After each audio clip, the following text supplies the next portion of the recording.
Wonder, wonder, wonder, wonder.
Vardanyan.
Ladies and gentlemen, we are live.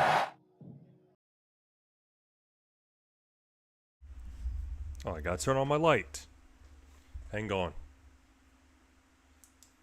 Ooh, that's better. That's better. All right. How's it going? Welcome back to another stream. If this the first time you're seeing my face, a follow would be appreciated, or subscribing would be appreciated. But anyways, gonna react to some videos today, and possibly game tonight. Well, we'll see. All right, finally, I got some clips on Twitter to react to. Finally, because I haven't been bookmarking a lot of tweets or clips on X lately, because there's not a lot of interesting clips for me to react to, or maybe I'm just picky. But anyways, let's get to it. All right, we don't need any music right now.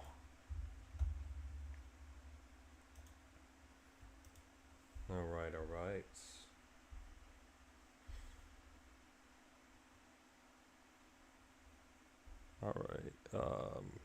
Playlist. Okay. All right. MBG videos first. All right, hold on. The CFB playoff rankings are awful. Let's check it out. Here's my big problem with the committee. They don't know what they're doing. They have no idea what they're saying, and they got exposed last night. You want to know how they got exposed? They did it themselves. Take a look at this. This is one of the stupidest things I've ever seen, and it doesn't matter who you're a fan of. We can all agree on this. The more these guys talk, I'm talking about the better. Man, oh man, the college football playoff rankings came out last night, the third rankings of the year, and I'm not going to... Yeah, they got a few, they got it, well, I'm not going to say they got it completely wrong, but they got some of the rankings wrong, if that makes sense. Like, Nah, I'm just gonna go out. I'm just gonna go ahead and say it. They got it wrong. Sugarcoat it. Sorry They're for stuttering. awful. Probably one of the worst rankings I've ever seen Yeah. since we've expanded, not just That's what I was trying to say, man. They got it wrong. to the 12-team playoff, but the 14 playoff ever since we left the BCS era. Yeah, y'all remember that? Seems like it was, 40 years ago? But it was only 10 years ago. Yeah, the BCS era. That was the good old days, man. Dude. Like, in the BCS era, it was like if you lost, like, one game, you're cooked, basically, in the BCS era. And bowl games, like, back in the BCS era, bowl games were, it meant more, if you know what I mean. You know, like the Rose Bowl, for example, it just, I don't know, it had more, how can I say this? It was more important. It had more aura, you could say. Well, it still has aura because last year they played in Pasadena last year, and I'm pretty sure they'll play in Pasadena for the playoffs. So the playoffs was they always have Rose Bowl games in the playoffs. So that the Rose Bowl is not a good example, but you know what I'm saying. Go. 2013 was the last year in the BCS era. Then in 2014, we went to the 14 playoff where Ohio State got in at the 4 seed, and they wound up running the table and winning it all with the backup quarterback. And I would say for the vast Yeah, majority and a third string quarterback, by the way, which is absolutely incredible. of the entire run of the 14 playoff, the rankings were always pretty solid, and there was nothing ever to gripe about outside of 1 or 2 seasons, and most recently the Florida State one getting snubbed, but to me that wasn't controversial. The only thing that was sad about it is the team won every single game and they didn't make the playoff. But it is what That is wild. First two out, Baylor and TCU, 2 Big Ten teams in the top 6. Wild. Baylor and TCU. I think this was right. This is definitely right after RG3 left. This was after RG3 for sure. And Oregon with Marcus, back when they had Marcus Mariota. Florida State, back when they had Jameis Winston. Alabama. Who was their quarterback for Alabama? No, I don't think it was A.J. McCarron then. It was somebody else. Was it? I think it was Blake Sims, I think. No, it definitely wasn't Jake Coker. It wasn't Coker, but back then. I think it was Blake Sims. And then Ohio State's quarterback was at the time Cardell Jones, who was like the third string quarterback, and the starting quarterback at the time, Braxton Miller, he got injured. And then they played J.T. Barrett, and J.T. Barrett got injured. And then Cardell Jones went on to win a national championship with Ohio State. Sorry for yapping, but I just want to talk about this.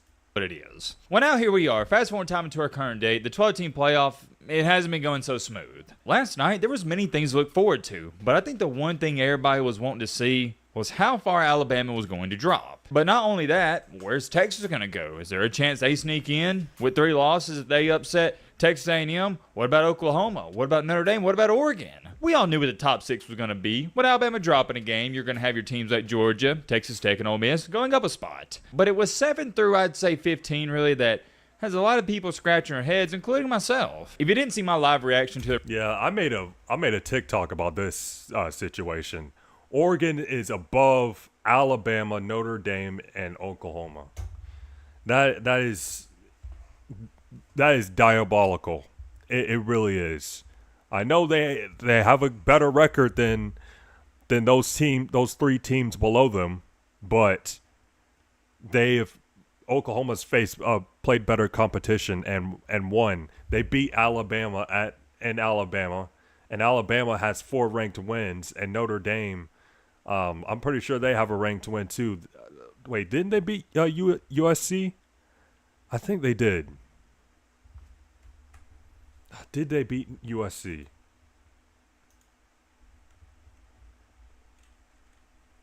Notre Dame.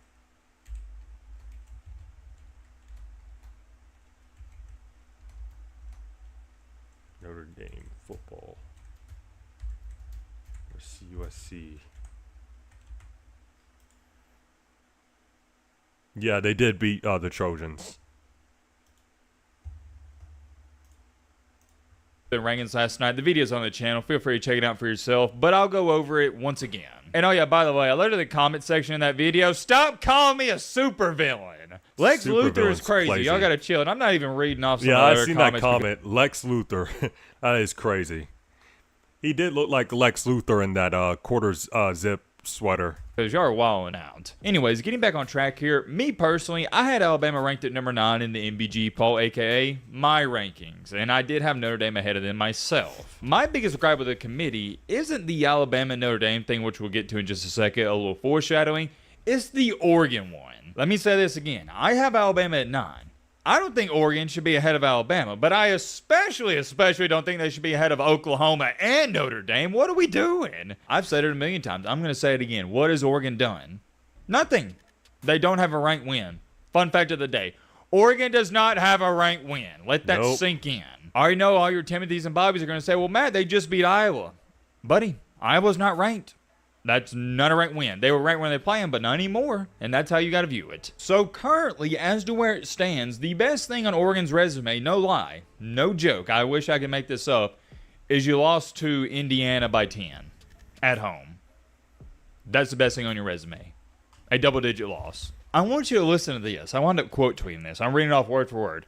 College football playoff chair Hunter Yurachek said that Oregon is still getting credit for beating Penn State even though the Nittany Lions fell off after that game. Oh my goodness. What a horrible take. So they're going to give Oregon credit for beating Penn State even though they fell off after that game.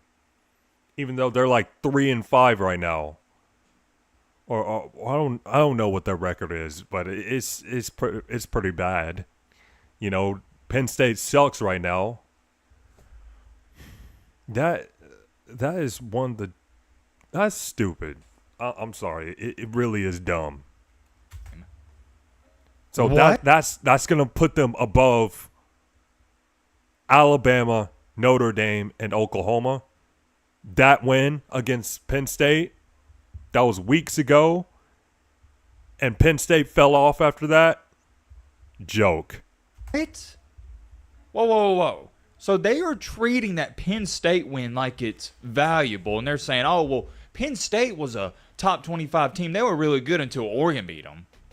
What? You can't do that. What are we talking about here? I wound up quote tweeting it and saying, according to this logic, Alabama shouldn't be penalized for losing to an unranked Florida State team. See how dumb that sounds? Blasphemous. Penn State sucks. They're 4-6. How would it sound if I sat up here and told you guys, well, I don't think the Alabama loss to Florida State wasn't as bad as y'all are making out to seem because Florida State was undefeated at the time.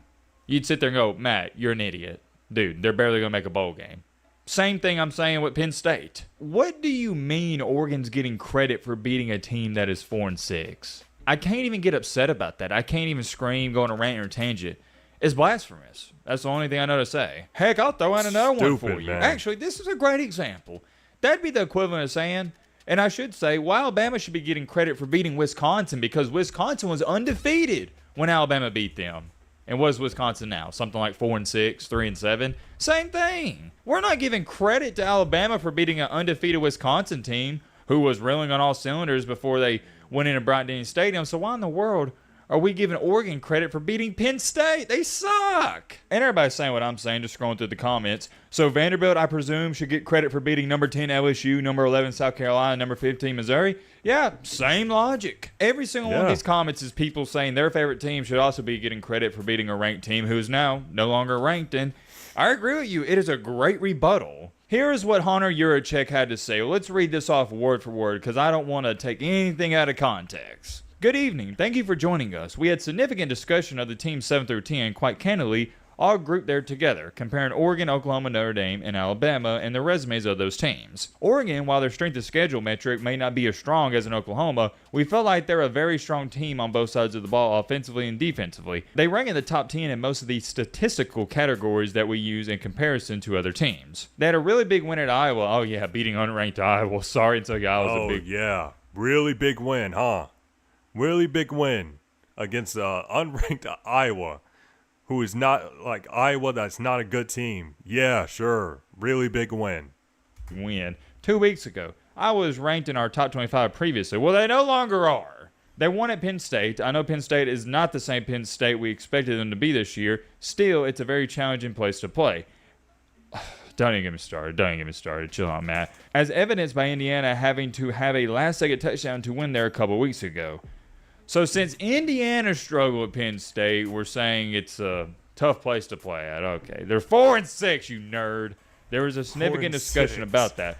But Oregon at 9-1 just stayed one spot ahead of Oklahoma at 8. This is one of the stupidest things I've ever seen. Yeah, and it doesn't matter. Just absolute. Dude, I don't want to say the word, but I'm close to saying it. Like, man, this. I don't know if I can say it on Twitch, but it's. Dude, it starts with an R. It starts with the R. It is. It is a very just stupid take. No matter who you're a fan of, we can all agree on this. The more these guys talk, I'm talking about the nerds in the committee room, the dumber they look. Oklahoma just went into your 4th-ranked team in the nation's home stadium and upset them. Sure, Oklahoma got outgained. It wasn't pretty or whatnot, but they won the game. That's the only stat that matters. They won. And you mean to tell me Oregon is better than Oklahoma? I mean, come on, man. What are we doing? This whole eye test thing, they're trying to say, well, Oregon looks a little bit better offensively and defensively. It's because they're playing bums. What are we talking exactly. about? Like, look at this. Of course, Oregon looks a little better offensively because they're playing nobody. It's way easier to look good on both sides of the ball. Look at this schedule. And I know it says number 3, but after that win, obviously Penn State fell off. When you're playing inferior competition. I try not to talk about them a lot, and I try not to hype them up because I know everybody's sick and tired of them. But reality is the SEC, saying it's a gauntlet would be understating it. SEC is the cream of the crop. It's where you get all your 4- and 5-star recruits. It is so hard in that conference every single week. Yeah, because everybody likes to say, oh, the SEC is overrated.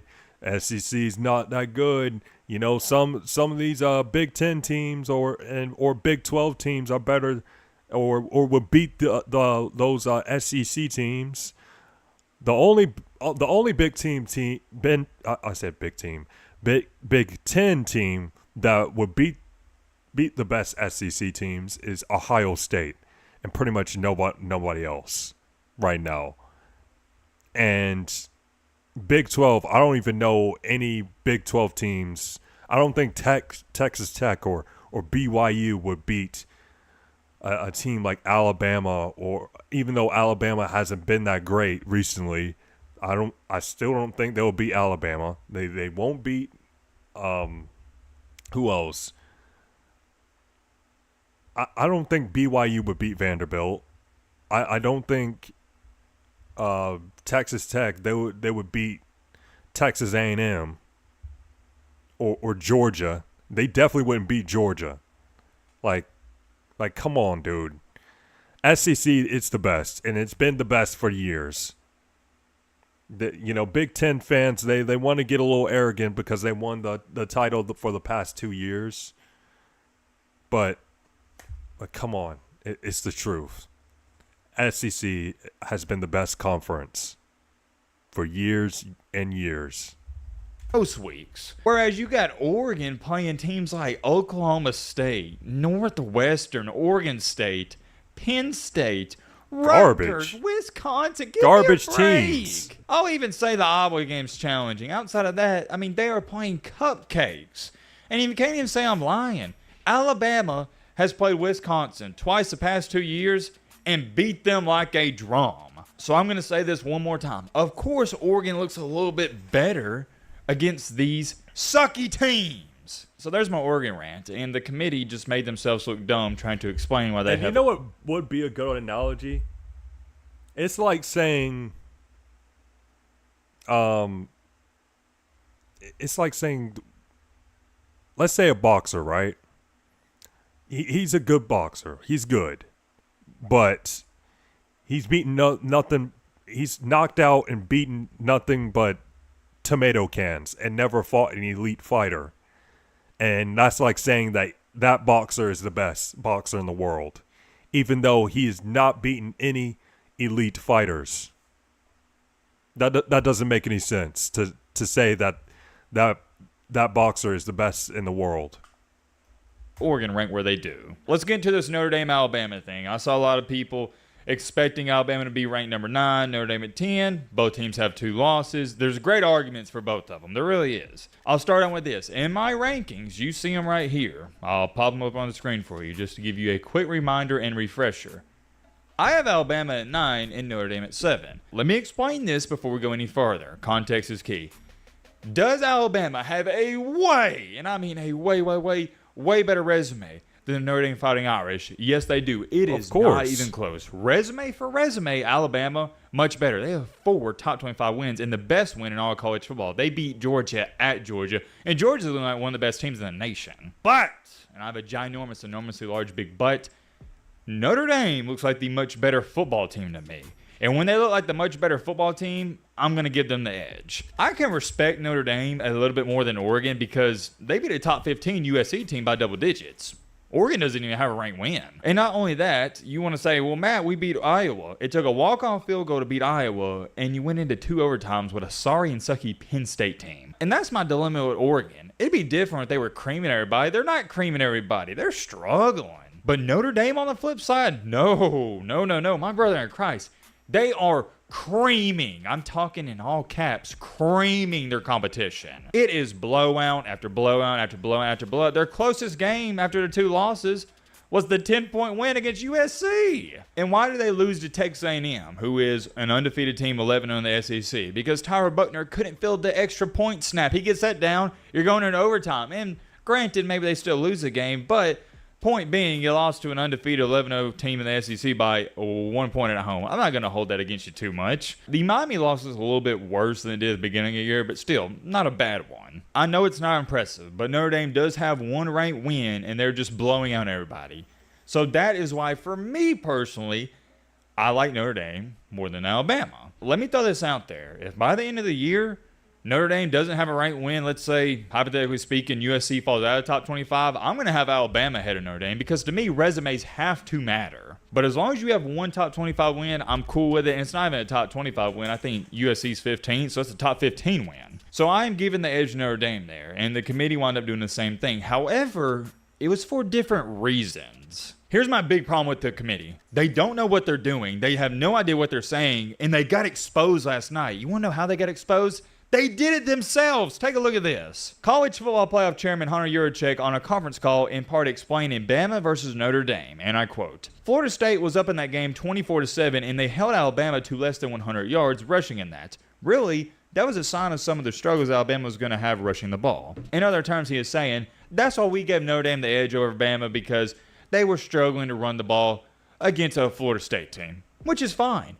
But here is where it makes no sense whatsoever. You didn't have a problem with Alabama struggling to run the ball against Florida State last week. They were the 4th-ranked team in the nation. You see what I'm saying?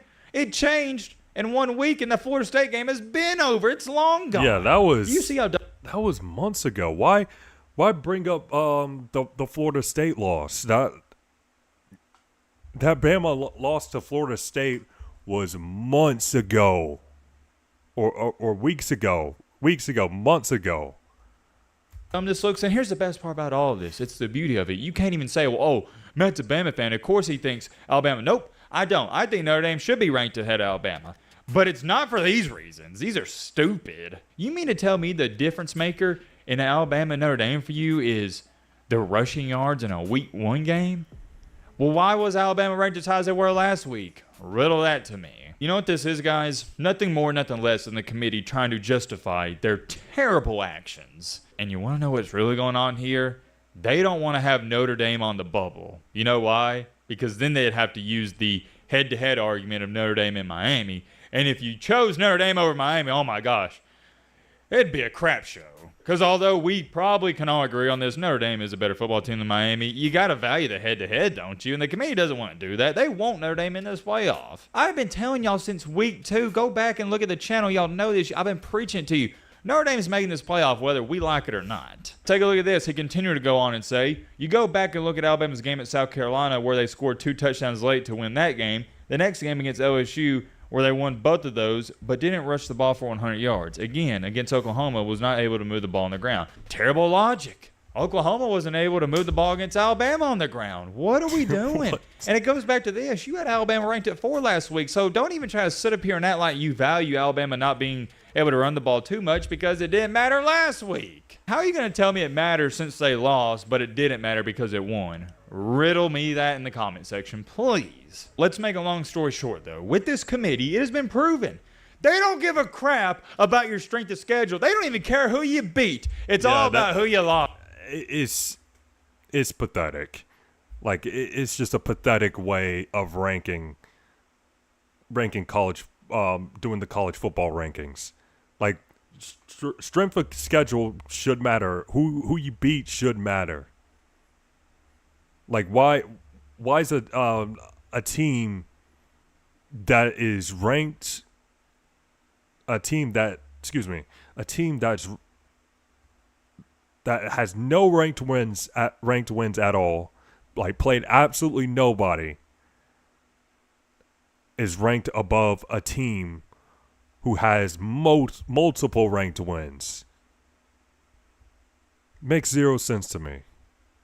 Well, actually, I wouldn't say 0 cents. They're only ranked because of the wins and losses. They only have 1 loss. And the team that beat multiple ranked teams have 2 losses. But still, it's not the right thing to do. You got to put the team that has 2 losses above that 1-loss team because they have multiple ranked wins. There was no point, I mean absolutely no point, of scheduling great teams in non-conference play. Why would you do that? It's just going to hurt you. It's not going to help you. The committee showed it last year, and they're showing it this year. Having a good win doesn't amount to a hill of beans. Just don't lose. They care about records more than strength of record and everything else. Alabama has 4 ranked wins, and the committee is going, yeah, but you still can't run the ball, though. Sorry, I'm almost appalled. I can't even believe that is reality, but it is. Yeah, they're struggling to run the ball. They didn't get 100 rushing yards against Buddy, nobody's getting 100 rushing yards against Oklahoma. And also, Oklahoma didn't even get more rushing yards than Alabama in that game. Here's the last thing I'll say before we end out this video. I'll give you the Bama fan in me for just a second. You've been hearing the analyst. Here's the Bama fan. As long as we get in, I really don't care. And you see this playoff bracket right here, I pray to God. I tweeted it out. Alabama gets this path. I would love to play Oregon just so we can prove how overrated that team is. I hope it happens, man. I hope it happens. Many more things I could say when we're off here. Let me know your thoughts down. Yeah, that would be a good matchup. Oregon versus Alabama. And Alabama would win. Man, that was a good video, man. W video, as always.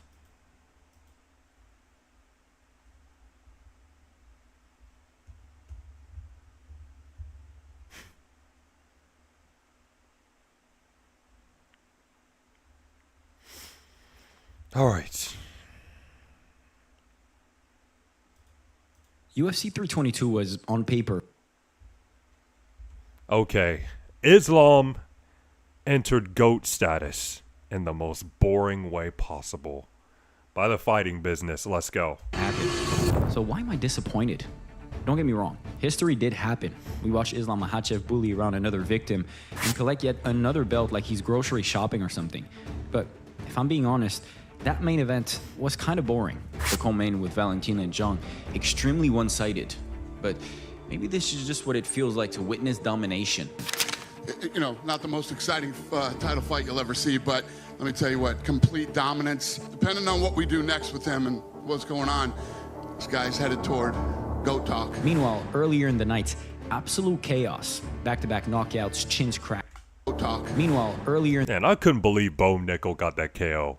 And Benoit Saint Denis knocking out Beneil Dariush. Okay, it wasn't surprising that he KO'd Beneil Dariush, but the way it happened was surprising. He just beat him in 16 seconds. the night, absolute chaos. Back-to-back knockouts, chins cracking, careers potentially ending. Yeah, Carlos Prates knocking out Leon Edwards. That was surprising. Prelims felt like they had more voltage than the championship fights. But that's exactly why we need to break this down, because buried in the boring parts, there's still a lot that just shifted. Rankings, futures, reputation, all of it just got scrambled. So let's rewind this whole night and figure out what actually mattered at UFC 322. Thank you to the fighting business. Absolutely amazing. One of my favorite new channels going right now. Beneil Dariush versus Benoit Saint Denis.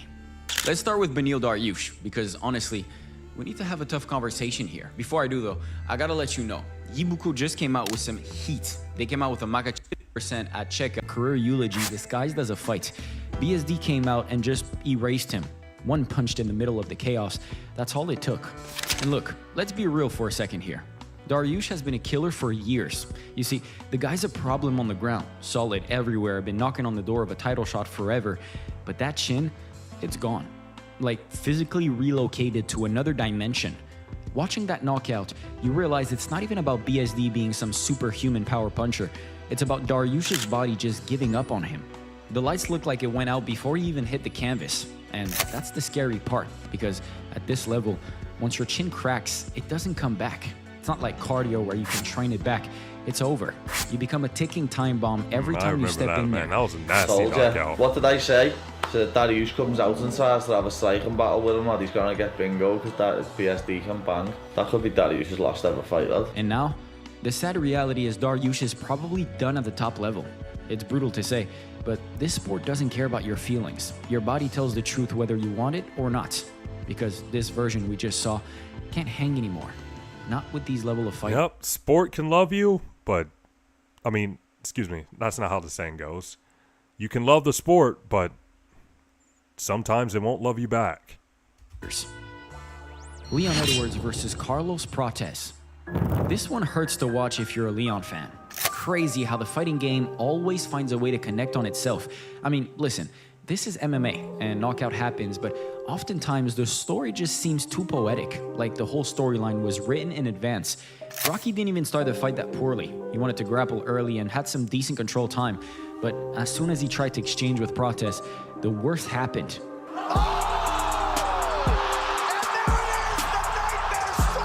The most entertaining guy of the welterweight division.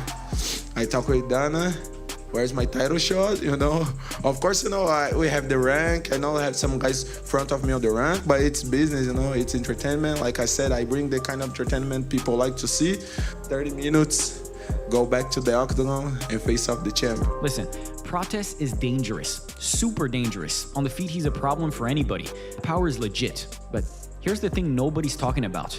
He's got a ceiling.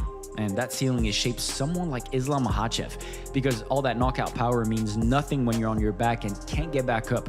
Simply put, grapplers are his kryptonite. The moment someone shoot on him and actually knows what they're doing, that's a wrap. Nobody check the grappling. I remember watching the pound-for-pound fighter at the time get knocked out cold in the last minute of a fight he was dominating. I remember Rocky looking straight into the camera and screaming, Headshot dead. man, this feels like yesterday. Truth is, that version of Leon feels like it's in the rearview mirror now. He looked slow, hesitant, like he was fighting scared. And in this sport, once you start looking like that, the sharp circles fast. Everyone's gonna want a piece of him now, thinking he's washed. Whether he is or not, the perception is there. And perception in the UFC might as well be reality. Leon's gotta figure out real quick if he's got another run in him, or if UFC 322 was the beginning of the end. Sean Brady versus Michael Morales. Sean Brady versus Michael Morales was pure chaos, and honestly, kind of hilarious if you take a step back. Brady came in as this technical grappler, supposedly the next guy in line, had the blueprint, had the plan. Then Morales said, nah, and just started swinging like he was in a parking lot. No setup, no strategy, just raw violence. And it worked. Brady got cracked, hit the deck, and his entire title path just evaporated in an instant.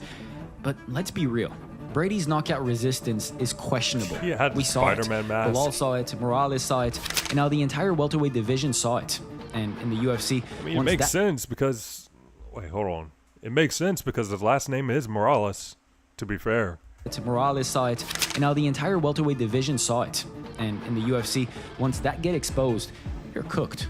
Everyone's gonna pressure him now, knowing one good shot might end the night early. All that grappling skill, all that technique, it means nothing if you can't take a punch, and Brady somehow can't. Tenía un plan, yo tenía el mío, y pues todo salió pues como yo lo quería. I hit him hard. That's what happened. I hit him hard from the start. And everybody, they always have a plan. They always have to come with something. Obviously, listen, he had a plan, and I had a plan, and everything went out the way I wanted. As for Morales, this guy's entertaining as hell, and people are gonna love watching him because he throws down. But he's not beating the elite just yet. He's not technical enough. In the end, though, he took Brady's spot by hitting harder, which is honestly the most welterweight thing ever. Valentina Shevchenko versus Zhang Weili. Look, Valentina won. She showed up, looked sharp, and reminded everyone that there's levels to this game. She's still one of the most technical fighters in the sport, male or female. Her striking is clean, her defense is tight, and she just outclassed Zhang for 5 rounds. No controversy, no debates. She won. But here's my issue, and maybe I'm greedy, but I wanted more. I wanted her to go for the finish. She had moments where Zhang was hurt, where she could have turned it up and put her away, but... Yeah, she did hurt her, excuse me. Yeah, she did hurt Weili with some body shots for sure.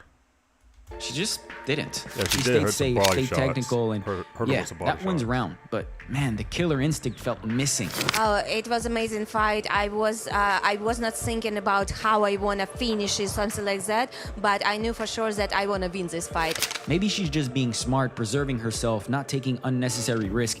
I get that. But part of me wanted to see her step on the gas and make a statement.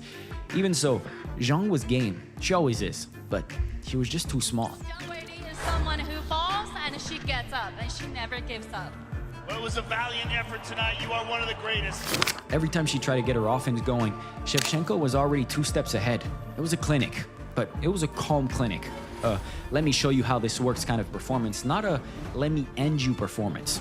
And maybe that's enough. Maybe Valentina is at the point in her career where she doesn't need to prove she can finish people. She just needs to win.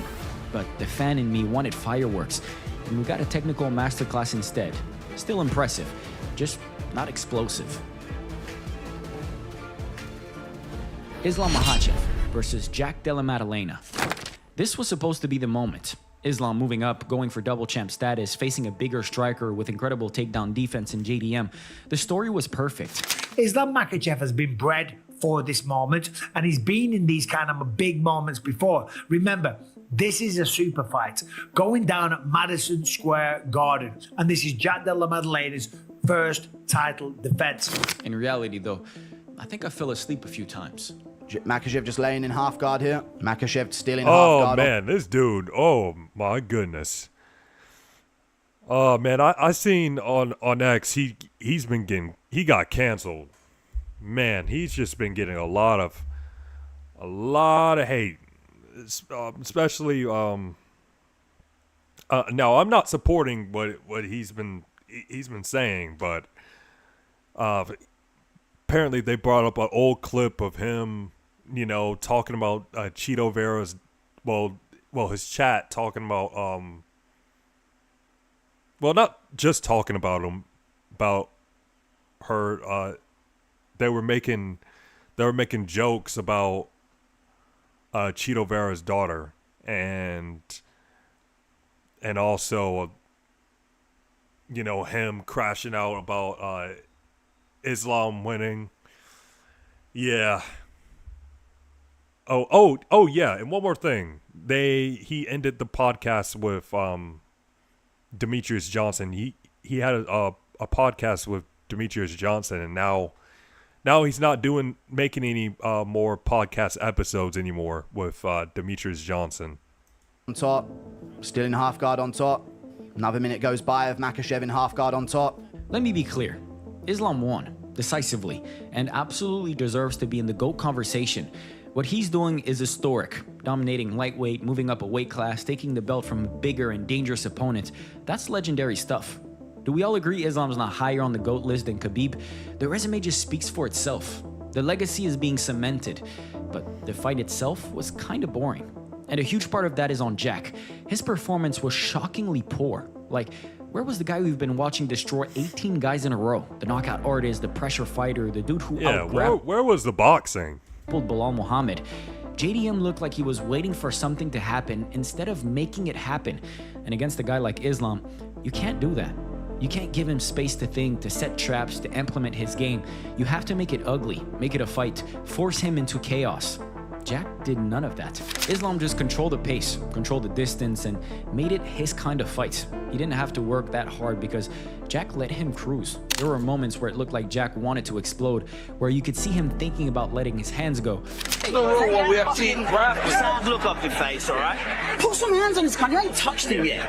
But then he'd just stop, hesitate, and Islam would smother whatever momentum he was building.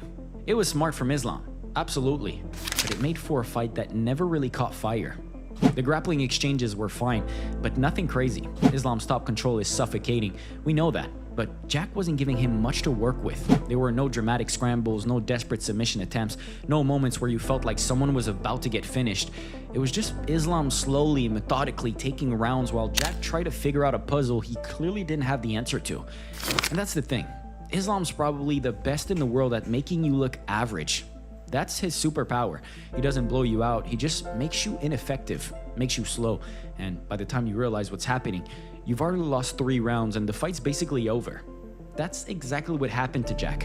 Islam has beaten everyone they've put in front of him since 2015 and has now the longest winning streak in UFC history, tied with Anderson Silva. The resume is there. Yeah, the fight he's gonna break it too. He's gonna break the record. Add much to the highlight reel, but it added to the win column. It added to his legacy, and it welcomed him into GOAT conversation. And in the long run, that's really all that people remember.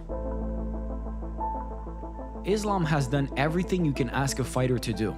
But this card, it's the perfect example of how the fights you're supposed to care about aren't always the ones that delivers. The knockouts that shook the division happened when casuals probably weren't even watching. Islam made history, but Dariush, Edwards, and Brady had their future rewritten in a matter of seconds. And somehow, those moments, the ones that weren't supposed to be the story, ended up being the story. That's UFC 322. History happened, just not where we were looking for it.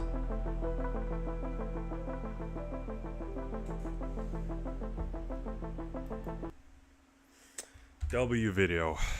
Alright. You know what? Let's get on X. Why not? Did bookmark some tweets.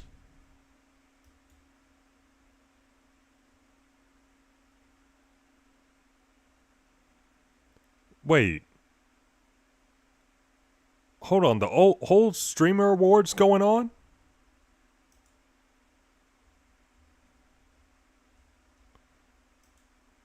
And Speed won Streamer of the Year. That's the esports thing. Yep, it's deserved. He deserves it.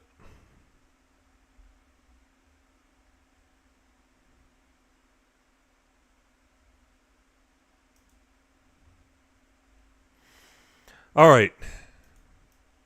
An Eagles fan yelled at Giants running back Cam Skattebo and said, "Go Birds," while he was live streaming at the American Dream Mall today. And go a certain direction? And no one's listening? We'll just follow him, yeah. Alright, fuck it. Wait, do you flip him off?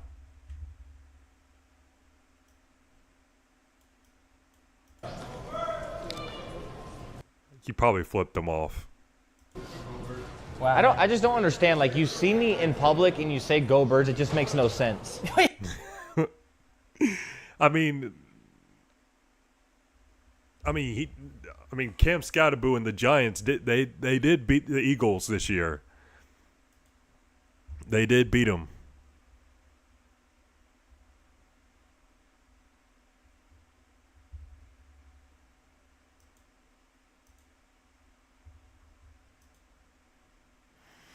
All right, man, we got a little compilation going on. Someone dropped a compilation of all the times Jack Doherty got smacked on stream.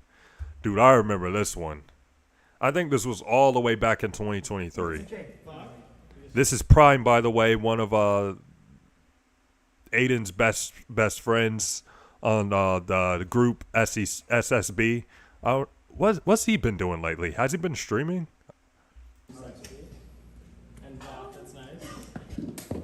Boom! Wait. Okay, the volume's too low. I'm pretty sure the smack was louder than that.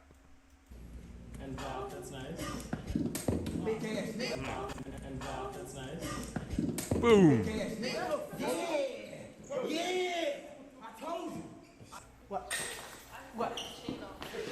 He got smacked by an island boy?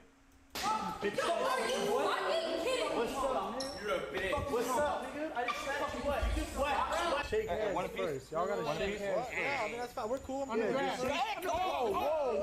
Whoa. It is wild, dude. This dude's just been getting smacked in his own house. Ooh.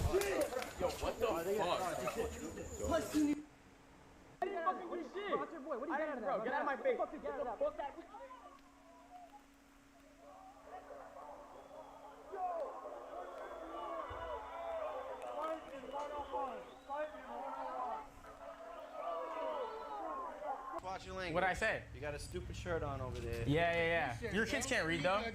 Your kids can't read, can they? I'm sure your kids watch. Get away from me. You started talking to me, buddy. Get away from me. You get away from me. Watch your kids. Go walk away.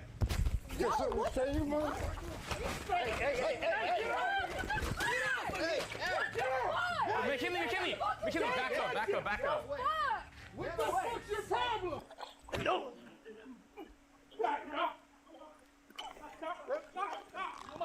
Man, I wish Neon and Jack Doherty box. I wish they could box. And I do think Neon would beat up Jack in a boxing match. Why can't I make friends with your security? Hey, now we can't box. There's a whole. You like a bitch too. I slapped the dog shit out of you. Man, got grown men just smacking him in his own house. Crazy.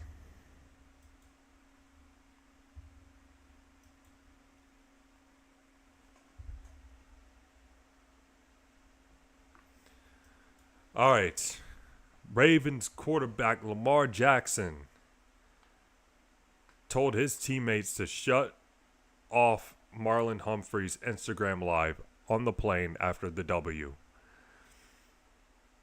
Some Ratbirds content. Dude, you cannot be on live if you didn't play. I actually asked Charles and he said it's okay, so go ahead. There we go. Good job. Great job. Great work. Dude. He said turn it off. Yeah, great work. Dude, you cannot. You could tell, man, you can tell Lamar just annoyed by Marlon Humphreys when he goes live on Instagram. Obviously, he's annoyed. All right. Okay, so the Weasel saying sport is unserious if one win against Buckley rewards a title shot after what happened on the last card. Kamaru Usman criticizes MMA media and analysts for saying he shouldn't fight for the title next. Also, his chances of fighting Islam next are great. All right, let's see what Kamaru Usman has to say. Feel your chances are. I mean, I'm asking you to kind of speculate here, but like, yes, my chances to fight these guys, to beat these guys, or what? No, to get the title fight. You're right. Title fight. We all know what you want. There is no secret what Kamaru Usman wants. And now Islam has even said, I would like to fight Kamaru. There's a lot of appealing things about this, but as you said, there are some naysayers that say it doesn't make sense. At the end of the day, what do you think your chances are?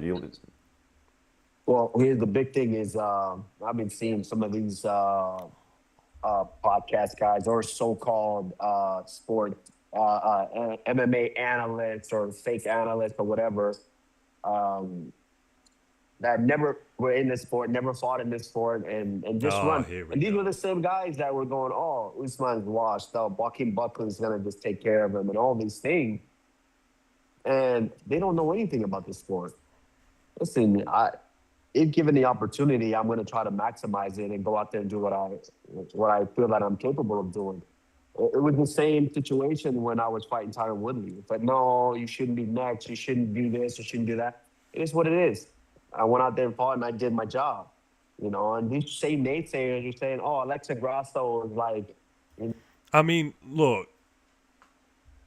I don't know why fighters just I don't know, like fighters I get it, you know, they don't agree with people's opinion, but sometimes it doesn't come from like hate or anything like that. Sometimes it could just be a logical, you know, take, like saying Kamaru Usman doesn't deserve the title shot right now after he just beat only one ranked opponent.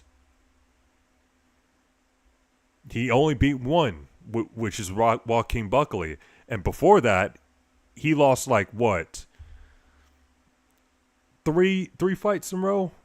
Hold on.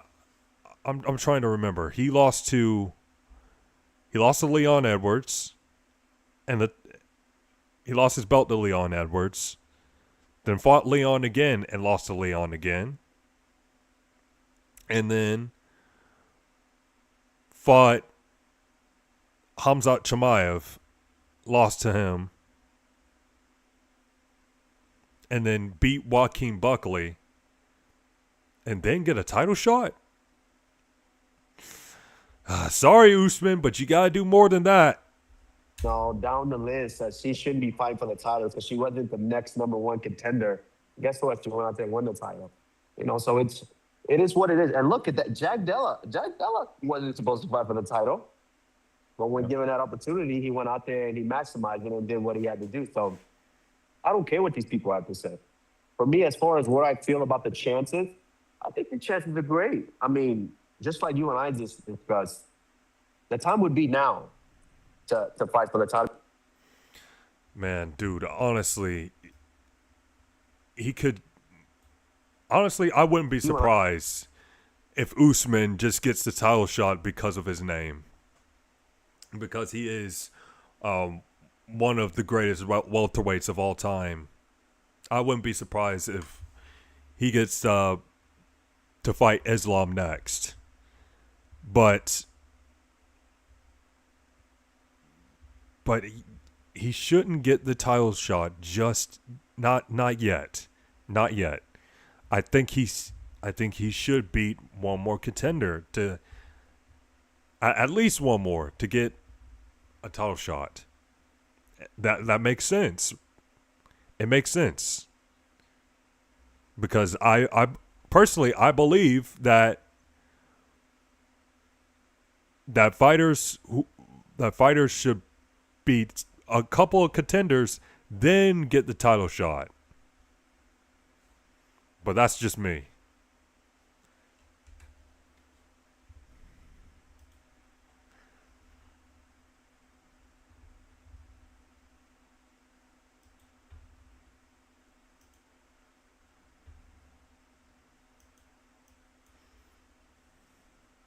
All right, Black Boy Max talks about the competitiveness in the streaming world and how it's slowly ruining the industry due to unnecessary beef and drama. Honest though, you're missing my point. Whole point is way less niggas streaming. Nigga, you know how many niggas stream now from all these different worlds? These worlds don't like each other, and it's so many different people. Shit competitive, fuck. It's like basketball. Basketball is so competitive now. It's dog eat dog world. You gotta be hungry as fuck to make it in this shit. This is what streaming turned it into. That's what happens. It's just mad competitive, bro. This shit only gonna get worse. It's only gonna get worse. Niggas gonna start having serious beef in this bitch. I'm telling you right now. I'm calling it. I see it. Niggas finna start having serious beef. You know, the beef, it can be pretty entertaining, but sometimes it can get really personal. Really personal. Which will still be entertaining as well, but I can see where Max is coming from. In this bitch, niggas finna start. It's gonna be so many niggas. Everybody hate each other. Nobody doing shit. You see what happened with Rap? How niggas don't do shit because of the Drake Kendrick beef? This streaming shit about to be cooked, bro. I'm telling y'all right now. No bullshit. Anyways, yo, thanks for the sub. Okay. Yeah, in the future, I would not be surprised if there's just a massive beef, like with two big streamers, and it stops collabs like with the Kendrick and Drake rap beef. I wouldn't be surprised if something like that happens. And I could see that happening in the future. Like two big streamers beefing with each other, and the other streamers, like friends of those big streamers, wouldn't collab with the friends of that other big streamer. You know, okay, I'm trying to explain it, you know, trying to make it make sense. But if you know what I'm saying, like, I think there'll be a big not rap beef, big streamer beef, like Drake versus Kendrick, where not a lot of collabs will happen because they're friends with the one or the other big streamer. I could see that happening, but we'll see.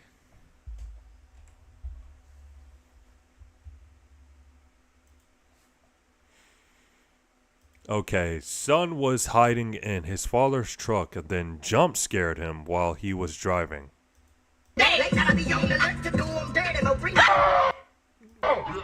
Oh, he was wearing a Batman costume?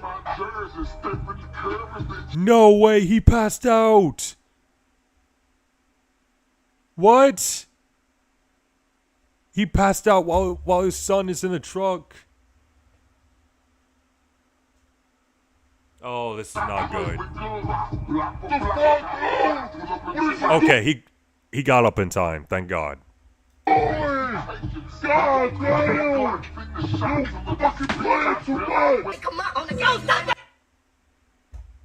Man.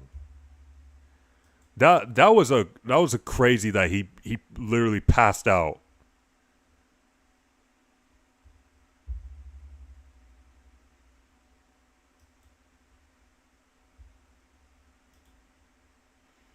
Okay. She caught her boyfriend cheating on her and cussed him out with her brother. Come with me to catch my boyfriend cheating on me. I'm here with my brother. I had a gut instinct that my boyfriend was cheating on me because he's been so off and on and weird lately. And we drove to this spot, his location turned off. He's outside of a coffee shop right now with a girl. Turned off his location. Cheating on me. And he just reassured you everything about your whole relationship. About how he was just going to be different and like not even about cheating, just like be better. So we're about to go catch him in the middle of cheating. Left to fucking know. Left. I mean, did it to his ex-girlfriend. Cheated on told- her also. Yeah. Did the same fucking thing before she broke up with her Don't ex-girlfriend. yell at her. It's not her fault. Bro. Yeah, why crash out on the chick that he's cheating on her with? She probably didn't know anything about his relationship with her. So why crash out on her? Nate, like You're this. such a coward. You're a coward little bitch. 2 days There's ago, I nothing mean, right about you. You tell my sister everything. I didn't reassure her last night. says. Oh my god. I wish the worst. Like for I you. have, I wish nothing Nate, but I shit have all for the you. information. I'm so sorry. It's okay. Yeah. Like I'm assuming Hinge, right? I'm assuming. You know what? He kind of, you know what's funny? I'm so sorry. He kind of looks like Eli Manning. He kind of looks like Eli Manning a little bit. Like I'm assuming Hinge, right? I'm assuming Hinge. Hey everyone, this is my cheating boyfriend. Then he locked himself inside the car, and me and the girl stood in front of it talking for 15 minutes. New bestie. Cheating boyfriend won't have a conversation with me, and my brother's talking to the girl that he was cheating on me with. So if anyone ever sees him, his name's Nate. He's cheating. So I just had confrontation time with the girl, and she was so nice and understanding about literally everything. I caught the whole, like, a bunch of the stuff on video. Coward wouldn't talk to me, obviously, because obviously a cheater's not gonna talk to you, right? Because, like, what else can they explain when they get caught in the middle of a thing? So then he just sat there and I blocked his car for a while, and then he ended up just driving off. Moral of the story is, follow your gut feelings. If you deep down feel like somebody is cheating on you, or you randomly have this urge of like, oh my God, something terrible is happening, go with your gut feeling, because God's not leading you in the wrong direction. And I just saved that poor girl from going through what I just had to go through and the person prior to me had to go through. Literally absurd. Like, oh my gosh. Yeah, wow. Dude, I don't understand cheating. I don't understand why would you do it? I mean, well, why not just, just tell her that you don't want to be with her anymore and you want to be with somebody else. I don't understand why not do that. Okay, well, the chick might get emotional and crash out, but still, why not just, just say, you don't want to be with her anymore. I don't get it. It is what it is. All right.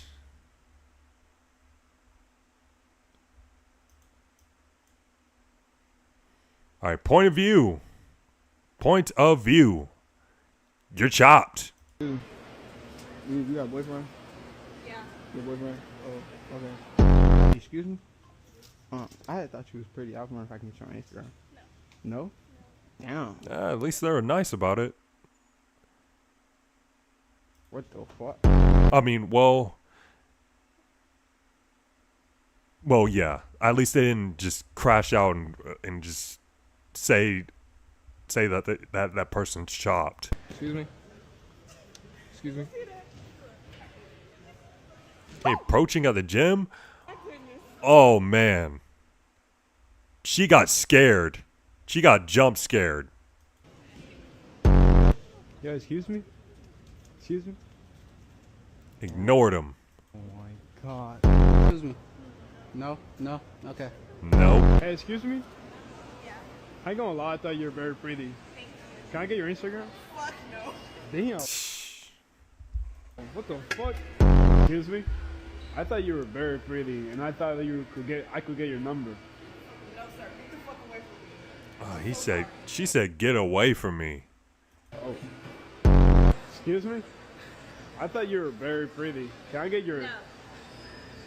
Thank you. I'm not gonna lie, I thought you were very pretty.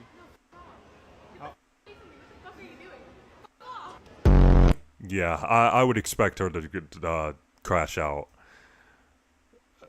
I honestly hope that is fake. I hope that those clips are fake. I hope it's fake. No, I hope it's not real. I wouldn't be surprised if it's real. I wouldn't be surprised, but yeah. I hope it's fake.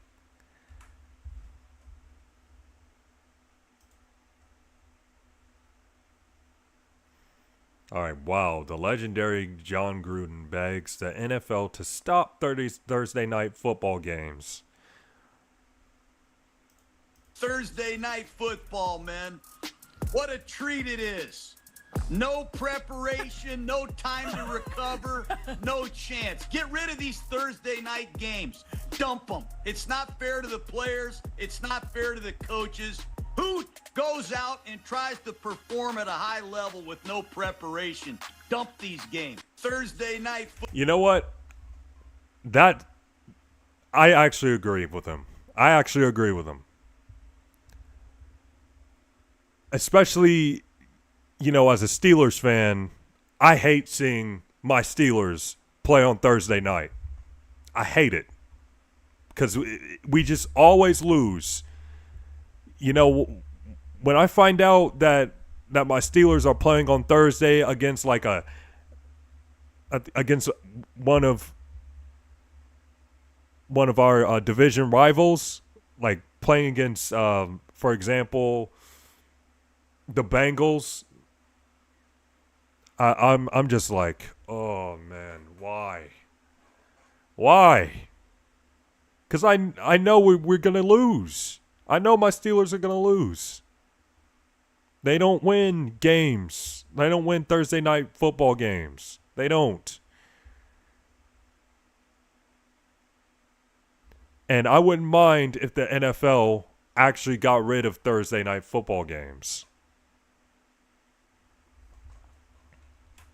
So W take.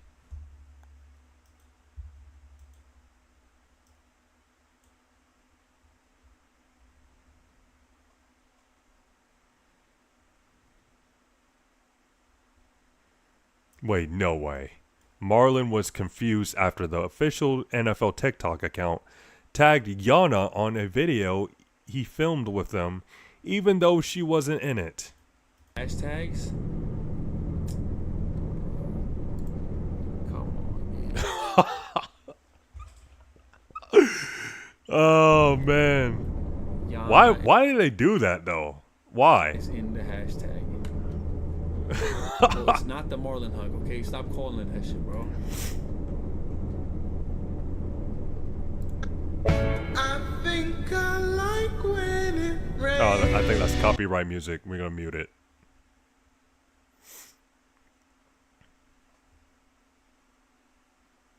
It's probably because of the hug, but still, it was kind of wild that they tagged Yana.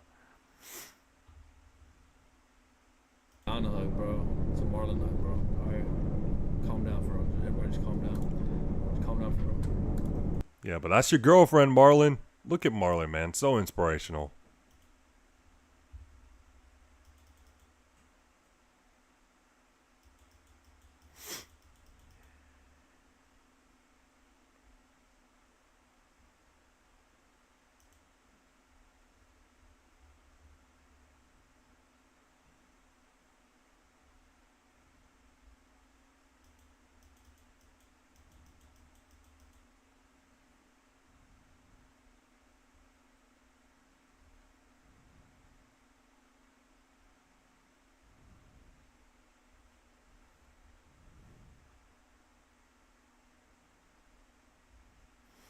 All right. Back on YouTube.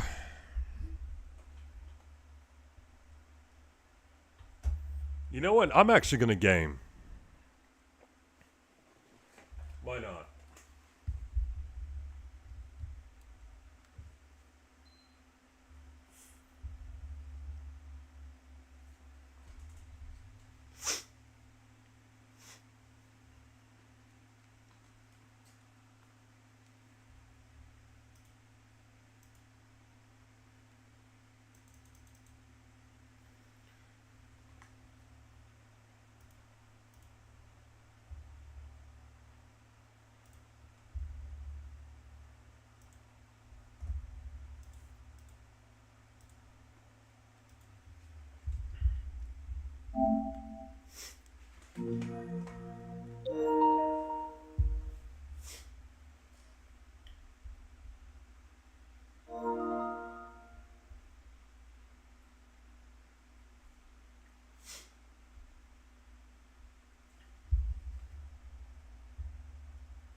right.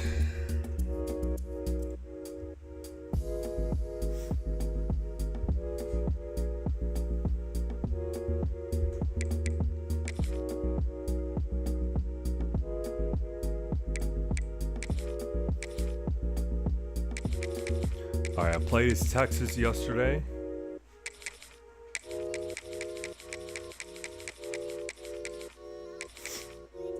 You know what? Let's play as the U today.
Welcome between the hedges to Athens, Georgia, Playing and them Sanford dogs. Stadium, home of the Georgia Bulldogs. As we'll see, the number 15 team in the country, the Miami Hurricanes, taking on the 4th-ranked team in the land, the Georgia Bulldogs. For EA Sports College Football, I'm Reese Davis, joined here in the booth by a couple of legends, and yes, we do use that term loosely. David Pollack from the University of Georgia and former Gator Jesse Palmer. Guys, let's get down to the field.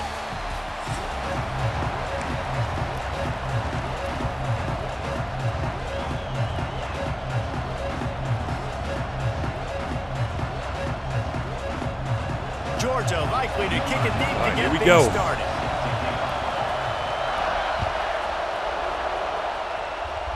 Try catching that. And no chance at a return here. They'll start this drive at their own 25. Carson Beck going up against his former team.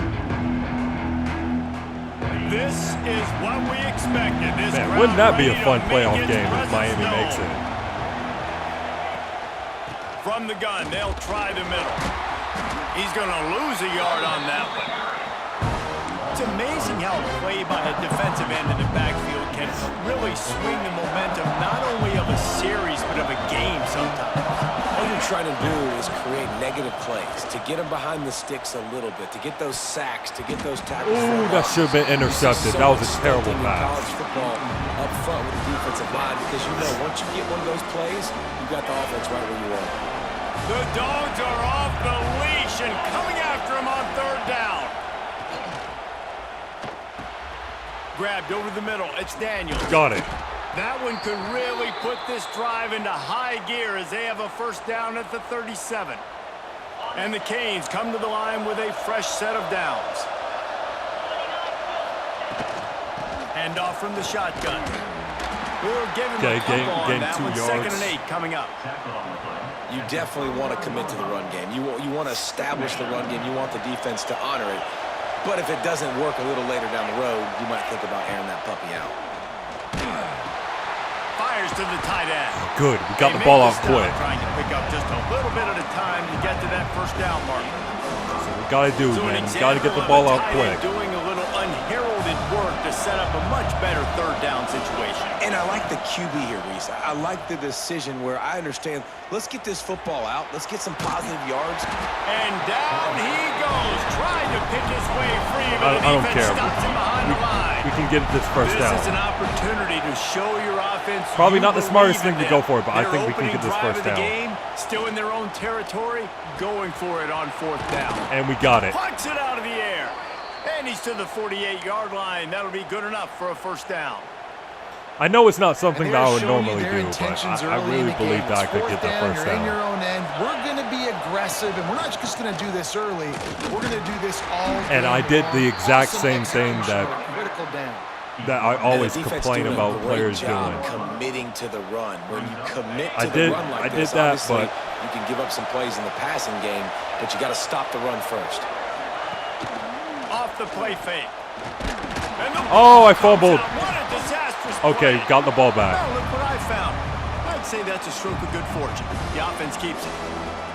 Deep breath, right? Man, you fumble that thing, you cough it up, you're like, oh, I really appreciate you, brother. I can't tell you how much I thank you because the coaches would have been all over me, but big time break. Lofts one deep Come down on, catch the right that. side. Oh, he dropped it, and what a missed opportunity. Yeah, now we got early in punt. this football game. This is a point where you just got to be able to focus. And the critical down and distances in this game, like that third down right there, when it's a good throw, you got to make the catch. You got to be able to make that play. He'll field the punt and look for room. They'll get down and put a stop to this return. They'll mark it at the 32.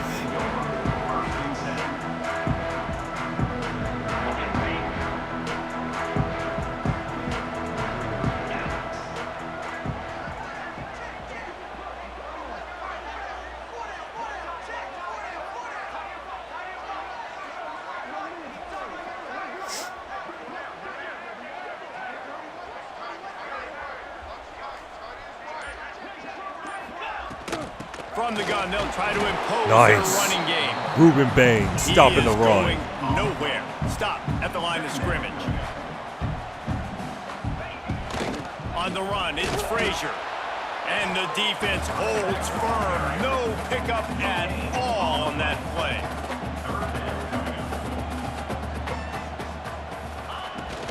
The give on the inside. Okay, we didn't stop the run that Convert time. these third downs and they get it done. They'll have it at the 42. It's got to feel good as an offense knowing that early in the drive you can turn around, hand it off, get a push up front, and go get positive yardage. Got enough for the first. Ah, that's my issue. We can't even stop the run. Touchdown Bulldogs! And once he found open space, the band might as well start playing. Man, I am a great play caller when I can hand it to guys like that. And he can go that far to the house, create big plays, showed you a little bit of vision, showed you a little bit of burners when you kicked it in gear and got the long touchdown. Kickoff unit on the field, and this defense will be called on to protect this lead. That ball skips through the end zone. It's a touchback, and they'll take over at the 25-yard line. They'll put this one in play. First snap of the drive from the 25. Off play action on first down. Rushes on him. Zings it complete to the right. Really That was a good nice run. pickup there as they have it out Malachi to the Tony. 44 with the first down. I'll tell you, this guy has to get touches early in games. They're doing a good job of that right now. He's so dangerous once he has the ball in his hands. And I think if you're on offense, you move him around and you find more creative ways to get him involved. I forgot that was running the ball. Will be stopped for no gain. And this guy has been a dominant force early in this game. We're still in the first half. He already has a sack. He gets a tackle for loss there. He's playing so well with his eyes right now. He's reading his keys, and he's letting his God-given ability put him in the backfield to make these plays. They make the stop at the 41, but it's a 15-yard pickup, and they're rolling with a first down. And the Canes come to the line with a new set of downs.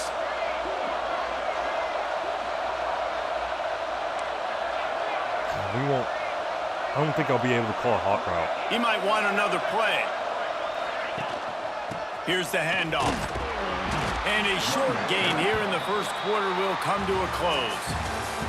Well, guys, it's Georgia holding the lead at the end of the quarter. And we've come to the end of the first as we take a moment to check out the stats so far. Now to see if these guys can get back in the game as we open the second quarter. Went to the running game on first down. Now here they come again.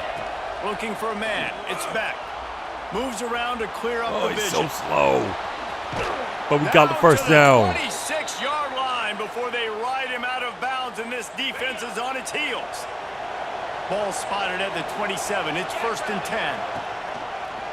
They'll go to the counter. tough run in this part of the field. He's got 4 down to the 23. And those body blows really, really matter. Like, I want to be able to hand the ball off to my running back 10, 15 times a game. Make the defense tackle him, wear him out. Sometimes these 3 to 4 yard runs. Ooh, if I threw that, football games, they turn well, I into did 5 try to throw 15 it, but to 20-yard gains just because of the body blow effect. The offense imagine if he didn't block it. That probably would have been an interception. Here in the first half, we just haven't seen it in the passing game. That was a really good example of it again. If they're going to score, I didn't mean to throw it there, and I still got the first down. Some adjustments here at halftime. There's a reason third down is called the money down. What a great find by the quarterback.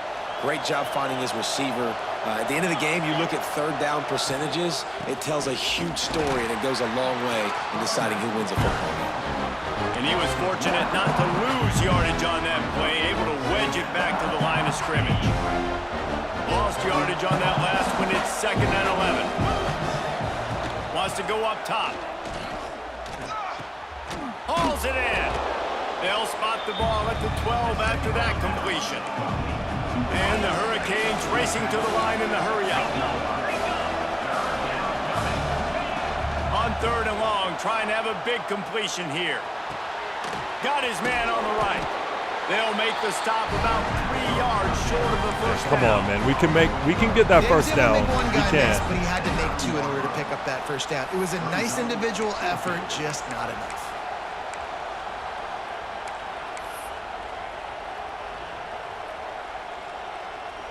Okay, ready? 4th down, and this crowd trying to help this defense rise to the occasion.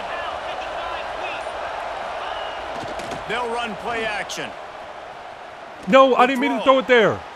Couldn't find his man, and they'll give up the football on down. I meant to press circle. Great defense on that one. They were ready for pass, and they forced the incompletion. They're coming off the field. That's a big win for this defense. I didn't mean to press square. No reason to be in a big rush. They have some time here late in the half. Off the play fake on 1st down to throw. Finds a man in the middle. He'll get it out to the 25, not bothered at all being backed up, and they've got a 1st down. Here's this offense with a fresh set of downs. They'll take this lead to the 2-minute timeout and see if they can tack on a little more before the break.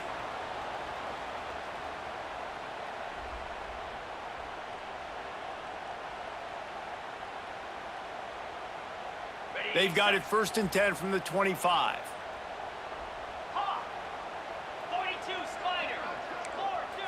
Back to pass, it's Stockton. Throws to the wideout. Got his man downfield. He's loose. Yeah, Zachariah Branch is gone. And he ran away from the crowd, and he'll take it in. Touchdown, Dogs! Quarterback's abilities to read the field is huge, and also the anticipation, the time to be able to throw the football, Jesse, and hit a guy in stride so he can get run after the catch and get in the end zone. That was a nice job by the quarterback. Yeah, it's critical, David. Listen, a lot of times touchdown passes aren't thrown into the end zone. You've got to read the coverage, hit the open guy, and let him do the rest.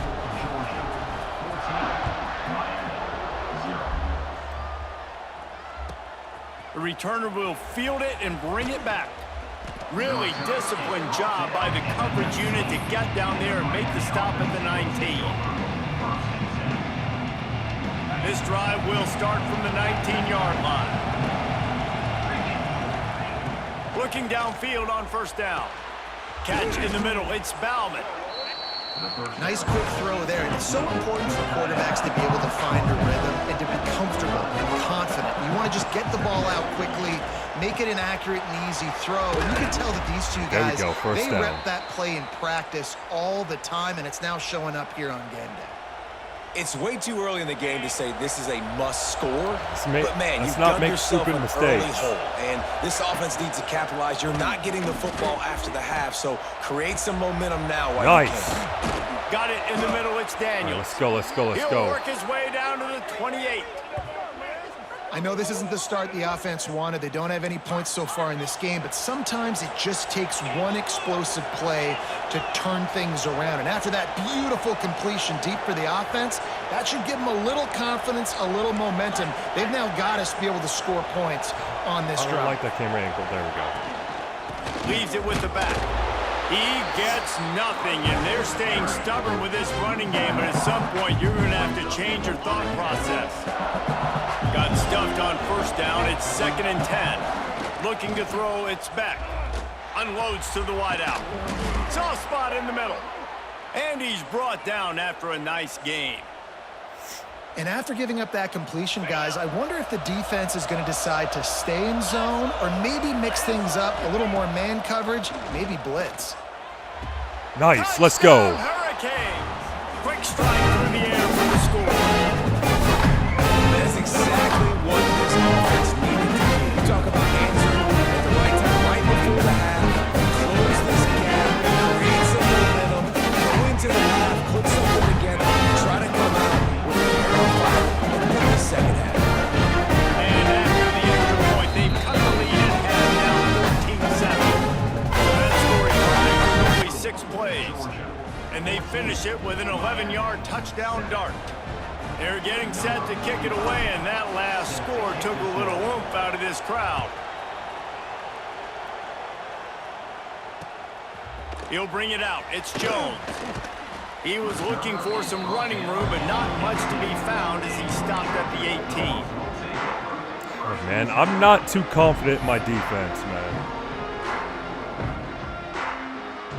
A little bit backed up to start this drive from their own 18-yard line. They send the tight end in motion. Wants to throw on first down. Can't hang on, and he'll tell you he really should have made that catch, and he had an opportunity right in the middle. It'll be 2nd down. My job is to make sure that ball comes loose, and I got to go through that guy, use my shoulder pad, drive my feet, and really, really be physical, because if he bobbles it at all, or as soon as his hand gets to the ball, you can tell the difference when that body jerks forward and that ball starts to come loose and pop out.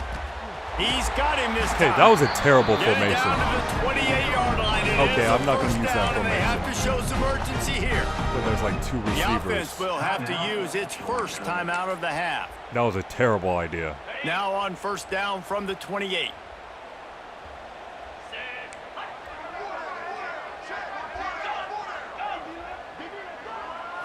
Back to throw, it's Stockton.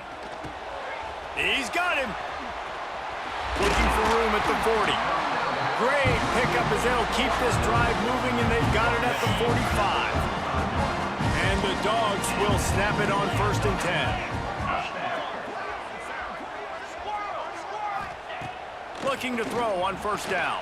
Oh, what an interception. He'll try to take it back. Go, go, go, go. All the way, touchdown. Touchdown, Miami.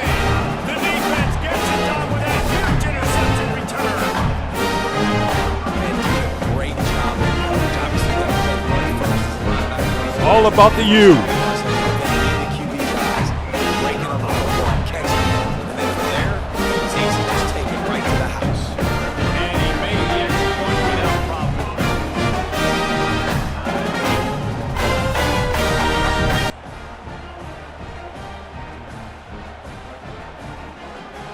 So here comes the kickoff after the touchdown, and the last thing you need right before the half is to give up a big return. He'll bring it out. It's Jones. No, stop it. He only needs No. a sliver of daylight. No. No. Good vision. No. There he goes. Open it up.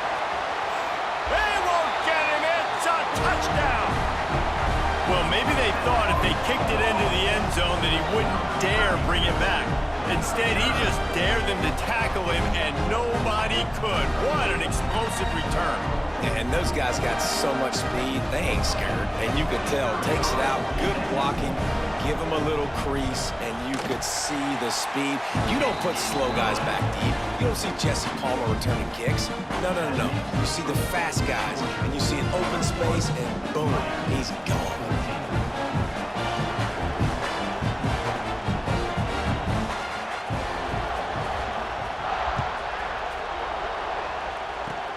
Oh, look at Mr. Hands taking the squibber inside the 30. They make the stop, and that is the end of the first That's half. halftime. I hate that the half ended like that.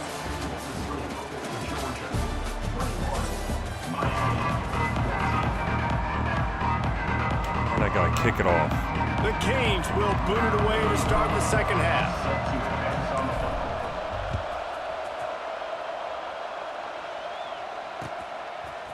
Coming out with it, it's Branch. Not nearly as much as he'd hoped when he brought it out of the end zone. He'll be stopped at the 15.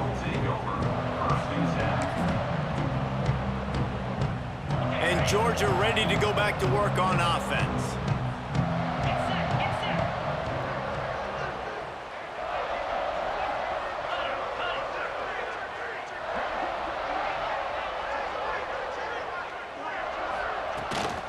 They'll open the second half with a run. Stop the run. Stop the run. Stop the run. And man, the big fellas up front, they don't get a lot of credit. They don't get talked about a lot unless it's negative, but they're the big component, man. They've got to get some push, to get some running lanes, get this running game going. They're the ones that make it go. Looking downfield, it's Stockton. Finds his man. It's drag route, man. They get him stopped at the 26, but that'll be enough for this offense to go to work on first down. Passing game kept this drive moving. Let's see if they try it again. Off the play fake on first down to throw. Trying to get behind the defense. He caught that. He caught that. Play. They bring him down, but the big play will move the sticks. Man, I love No this way. offensive approach, man. No way he Gas, caught no that. breaks. You got the lead, so what? Okay, Continue he's to a little do what taller, you do. but Find those one-on-one situations and continue to stay aggressive. that's crazy.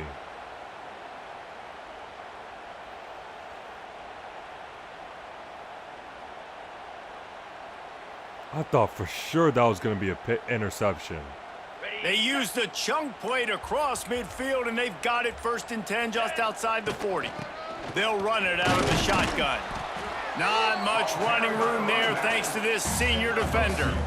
That's a really good job by the defense, wrapping them up, getting them on the ground, take away that run game, make them one-dimensional, put them in passing situations. Really good job by the defense.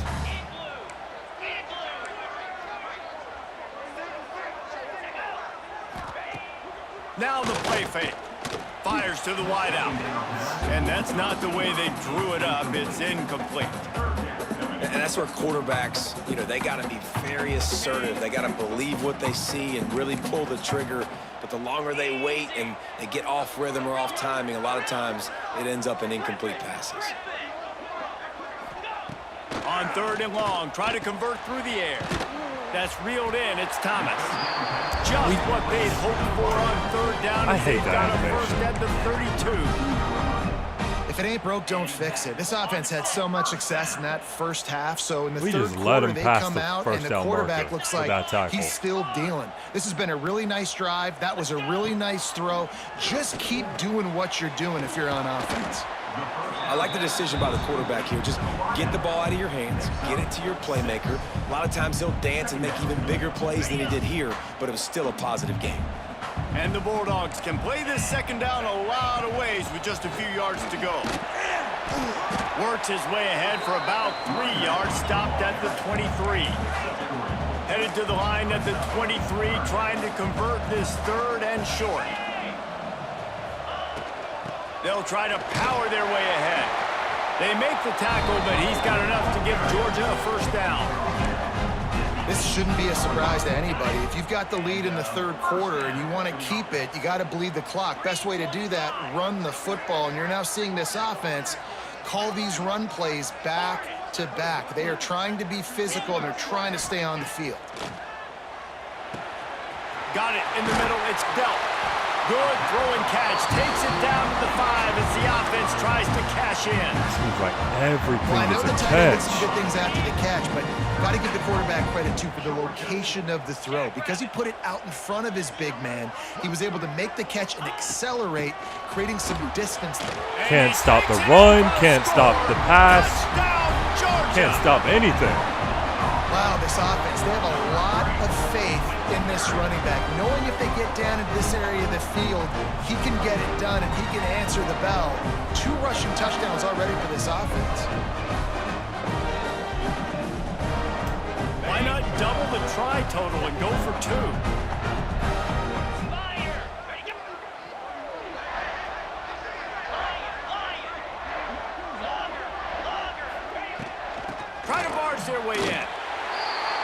He's got a nose for that goal line. First he scored the touchdown. Now he makes his way in for the two-point conversion. They're ready to kick it away, and this crowd is buzzing after that last score.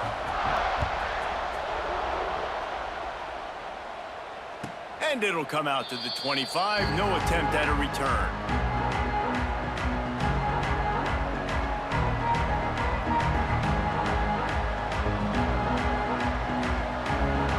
The drive starts from their own 25-yard line. From the gun, the running back has it. Works ahead for a couple. They'll stop him at the 27. Another tough run for this offense, and I think a big reason why they're down on the scoreboard right now is they just haven't been able to get this guy going. They've tried to give him the ball a lot. It just hasn't paid off, but you get the feeling, too, if they're going to come back in this one, they need him to break one off, and it just takes one play for this guy. Don't be impatient. You got to keep giving him the football. The dogs are barking and growling and trying to hold him here on third down. Pressure coming. He took a hit as he threw it and couldn't deliver the football. It's incomplete and fourth down's coming.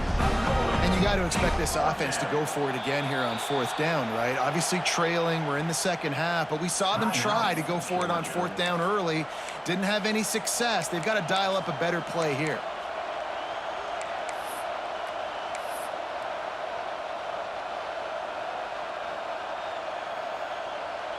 All right, if I don't get this, I'm They'll out. Try to quiet this crowd by moving the sticks on fourth down. He'll try to throw and pick up the first down. Got his man down the middle. And he's got enough for the... Oh, he's going to challenge it.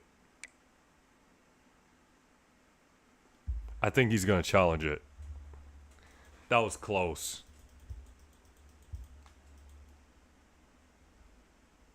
Down, it'll be at the 35. They were willing to spin that wheel of fortune in their own territory, and it paid off. And it came up good. I mean, I think you see the aggressiveness by these offenses still got the now, first willing down. to go for it on their own territory, and I like it because they got it. So he took a chance by using a timeout on the challenge, and it comes back to bite him. We'll see if he needs that timeout later. What Diving a job catch. to lay out and make the catch. This senior showed some serious arm strength firing that one in for the first down. The Hurricanes are flying down the field. Wants to throw on first down off the play fake. He's brought down, but not before he turned that into a positive play and picked up a few on the run. Second down coming up.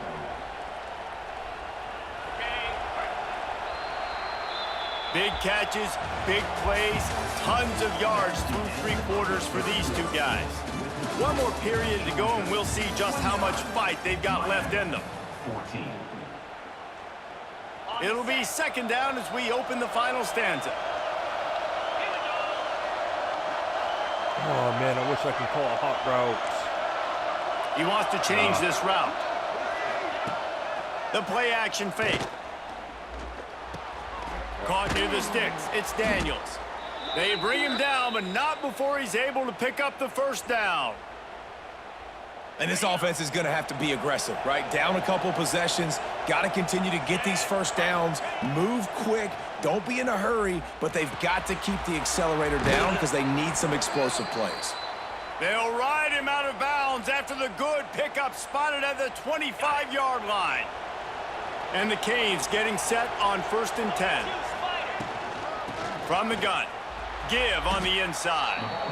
And you can tell, all eyes on this dude. Like, this defense is dialed in. They're going to try to continue to stop the run.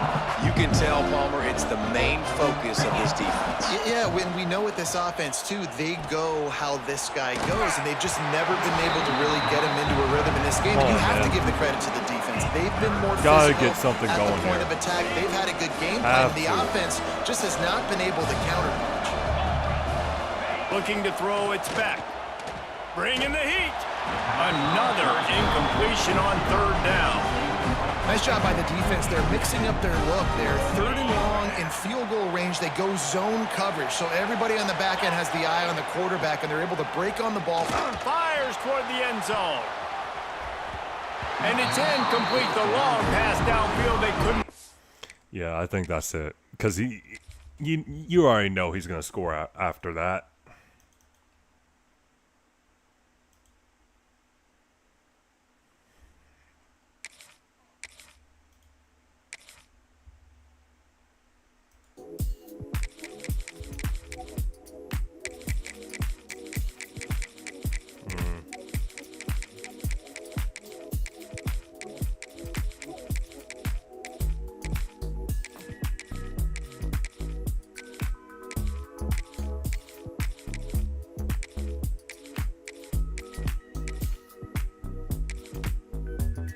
No, I'm considering playing as Vanderbilt.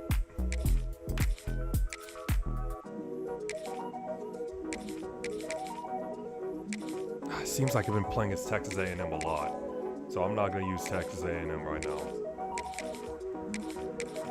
You know what? I'm actually not going to use an SEC team.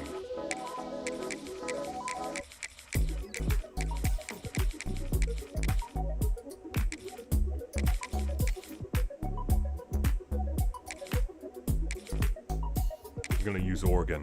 Why not?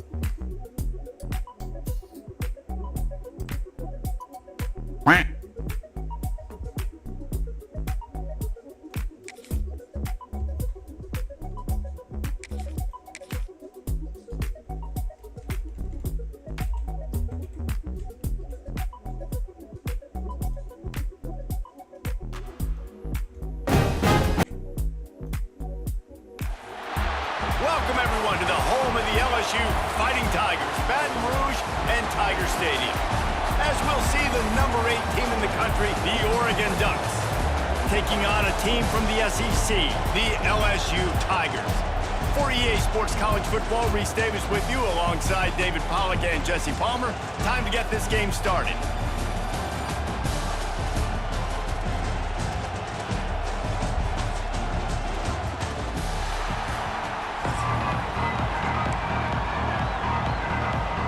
Getting the ball first again. LSU ready to kick it away to get things started.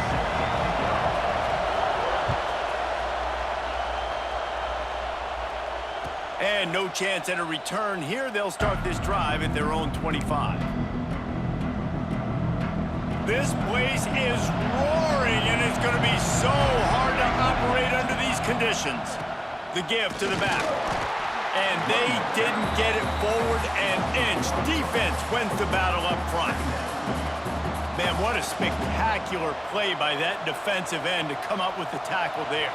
And you see those guys get off the football so fast. Most of these guys are 250 to 275 pounds, but they get off the ball fast, low. And the offensive linemen, they have no chance to stop those guys as quick and as fast as they are. Sometimes these guys just have eyes in the back of their head. You saw it right there. He was able to buy himself time, get outside the pocket, and at that point, I think the decision was pretty easy. Hey, I can go get this with my feet. He was able to do that. Now they got a fresh set of downs. Fires to the big fella. That's about as close as you can get to that marker, and it will Almost be got the first second down. and just a few breaths away from the first down. This crowd going to try to make life miserable for these guys. Hauled down, but they'll move the sticks as he picks up the first down. He really shows you his skills on that last run, and I feel like today, if you're a running back at Oregon, you are expected to be explosive. You're not going to be a guy that goes in between the tackles and gains 3 yards. Oh, he dropped it? I feel like How did now he drop today, because that? of all the great running backs they've had here recently, if you get into the second level, you're expected to go to the house. This guy has that kind of skill. What will they dial up on second and a long way to go? Rides the back and leaves it. This junior making his presence felt and making the stop after a short gain. The Ducks moving quickly to the line. The give on the option. He's not going to make it. What a job by this defense to stop him in his tracks. Got punted. You want to end the play quickly, get in the backfield that fast, get to the guy, and get him on the ground. Nice job penetrating right from the snap, getting off the ball so quick, penetrating in the backfield and making something happen.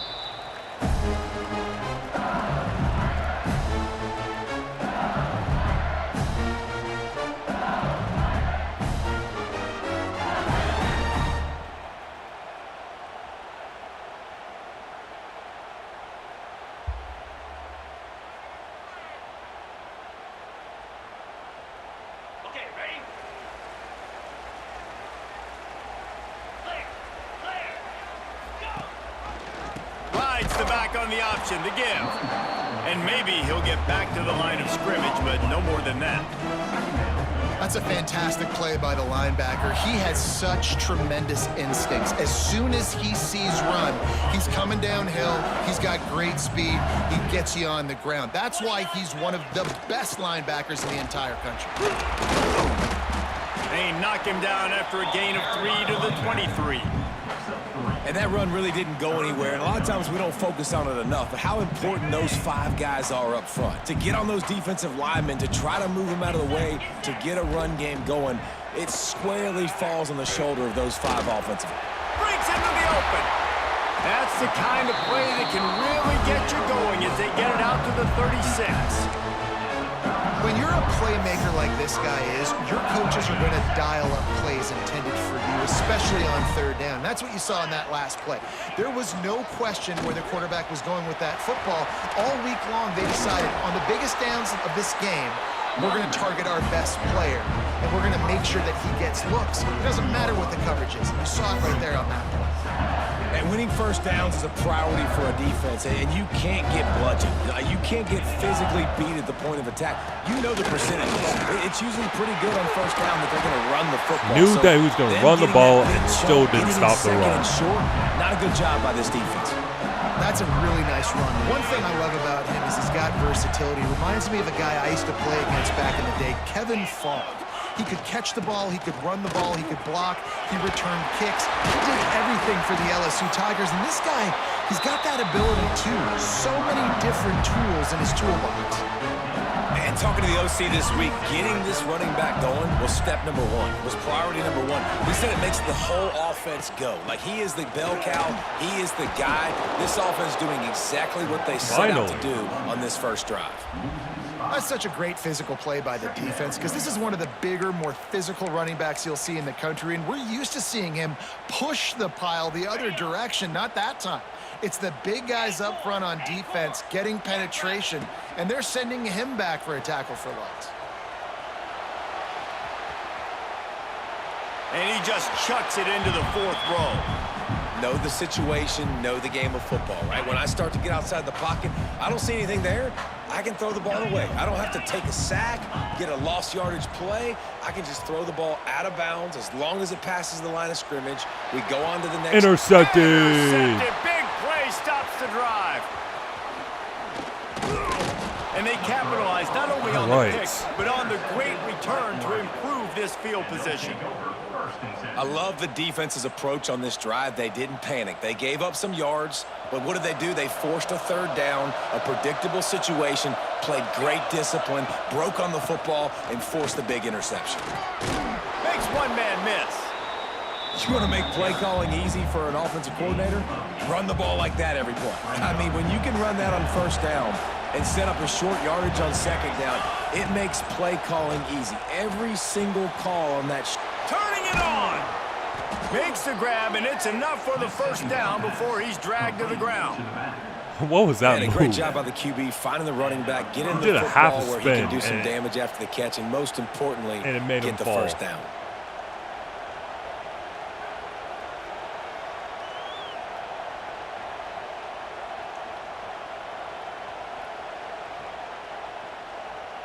As they get set to snap it, time winding down here in the quarter. Moore will throw. Finds his man. It's Whittington. No way. And he's off. He fumbled the football. Defense has dominated the early part of this game, and the stats point that out emphatically. I tried to get his running back to fumble the football, but all of a sudden I take a big hit and my running back fumbles. So they'll go back to work after changing into the field.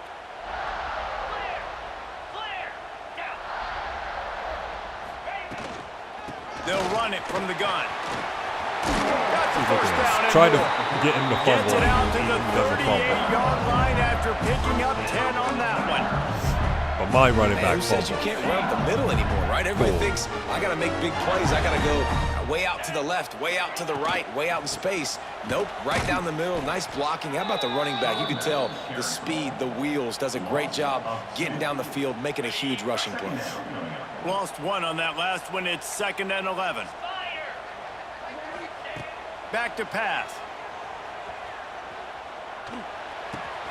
The short hands. It's sharp. Caught, and he's close to a first down on the nice pickup there. You know, David, this is really what game managing is. Nice pickup on 2nd down to help them on the next play. Yeah, and I think people look at that negative sometimes, finding a quarterback that's a game manager. No, use your brain. Set up good situations. I'm way more successful when I can keep those sticks in a more manageable situation, and I'm not as predictable on a 3rd down. They're throwing for it on 4th down. All right, you dropped Drop the football, and they'll turn it over on down. Finally. A bold decision to go for it on 4th down, and one that did not pay off. On the run, it's Whittington. This junior making his presence felt and making the stop after a short gain. Didn't get much on 1st down. It's 2nd and 9. Moore to the air. Wide open. Might have led him a little too far. He's able to make the catch, but can't get the feet down in bounds. Nice job by the defense there, taking all throws away from the quarterback. And he had nowhere to put and it that broke football his route in the broke field the to play, coverage. so that ball obviously had to go out of bounds. Get it out on Huge the screen. opportunity. That's not quite going to be enough as they stop him 4 yards short of the marker. 4th down and 4 yards to go. The offense will try to get it. Buys a little time with his feet. And they got him. A sack denies the try to convert on 4th down. They've got the big fellas out there. A 3 tight end look on 1st and 10. Motion from the wideout. Out of the shotgun, they go to the ground. Gets it past the 1st down marker and still running. And he rolls into the house. Touchdown, Bayou Bengals. I love the execution on that play. Great blocking up front just to get the ball carrier an opportunity in the 2nd level of the defense. And then at that point, it was make a guy miss and use the speed. That was a perfectly executed play.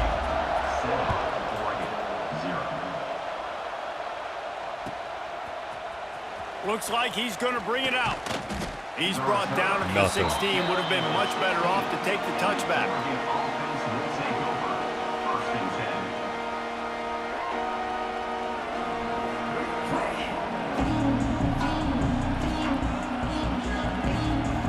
They've got a little time here to put together a productive drive late in the half. They'll start this drive going to the air. He's got it. A little more space, open up that playbook even more as they pick up the 1st down out to the 30. Pass completion moves the sticks in. Let's see if they try it again. Wants to go up top on 1st down. They're working that left side. He snagged it, but he'll be stopped short of the 1st down. Good, solid pickup on that play. The Ducks in a good spot here with 2nd and short. Moore will throw. With the catch, it's Whittington. Nice pitch and catch there, and they'll have enough for the 1st down. Well, it's a nice play design there. You're getting the running back involved in the pass game. Quarterback gives it to him early so he can go to work upfield and get the 1st down. Finally, this offense starting to show a little juice. They've got a 1st and 10. Wants to throw again. Snagged in the First middle. down. It's Bryant. Makes that one pay off, and they finally get him down at the 38. It'll be 1st down. And the Ducks come to the line with a fresh set of downs. And they picked up 9 on 1st down. It'll bring up 2nd and short. Coaches always harp about staying ahead of the chains, and when you can run with that type of efficiency on 1st down, man, you are doing just that. Goes to the option. What a nice Oh, job. man, that was a terrible play. Terrible play. Any kind of alley and knock him down for a loss. They are calling for their defense in Baton Rouge. A huge 3rd down coming up.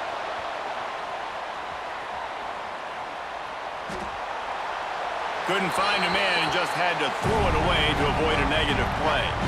Yeah, and 3rd and short, they choose not to run, throw the football, and I think a lot of that has to do with they know they're in field goal range. They can take the 3 points on the board. On 4th down, trying to find his man. Slide. Trying to make magic with his feet. And he'll slide after picking up the 1st down. And that's the money down, man. 4th down, you just have to have it somehow, some way. You're calling a pass play. You're trying to get it through the air. Nothing open downfield. And he just takes over. He just tucks the ball and runs, goes and gets it. Great job, great decision-making by the quarterback on that play. After picking up a couple at 2nd and 8. He's moving out of the pocket. And that's going to be incomplete. A lot of contact on the play, but no flags. It'll be 3rd down. Come on. And now let's see if the offense can bail itself out after the 2nd down. Wish I could call a hot route. Moore to the air. Catch in the middle. It's low. Oh. He's trying to get it in. I thought that was a touchdown right there. Cross the plane to get the 6, but they'll have the 1st down. The Ducks had tough field position to start this drive, but they've been relentless in moving the ball methodically down. Get in there. Let's go. Touchdown, Oregon. That's a great job. Go, Ducks. Your offensive line to get it done, scoring the touchdown, and that's what's going to tie this thing up right before halftime. And after that run, I think they're going to feel more confident running in the 2nd half.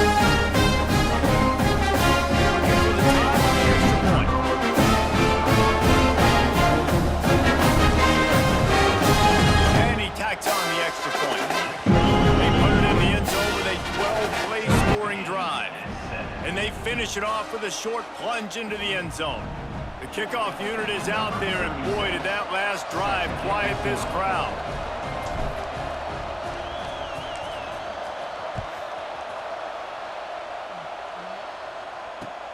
He'll bring it back looking for help. He was hoping for something a little more dynamic, but they get him on the ground at the 20. So let's see how they play it in this final 30 seconds of the 1st half. Wasting no time throwing on this drive. Oh, they're after him. Unleashes one. A strike downfield. He's down to Got the so lucky. 38-yard line, That was and luck. they can't stop the clock. Quick timeout from the offense to save precious seconds.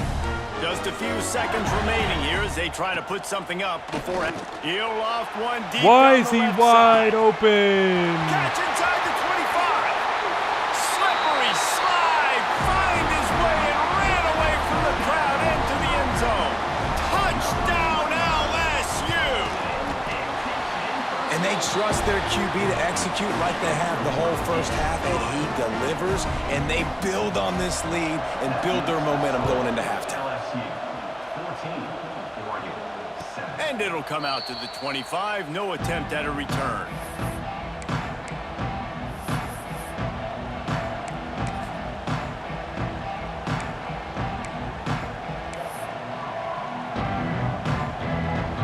They'll have just enough time to get one more snap before the half. Direct snap. It's Stewart. Oh, it's a pass. Oh. Picked off. A rare misread and mistake from this quarterback. Got some room to run at the 20. And he will be run out of bounds on the return, so the damage is limited as we wrap That was up the the wrong first half. Wildcat play. The Ducks will kick it off to start the 2nd half.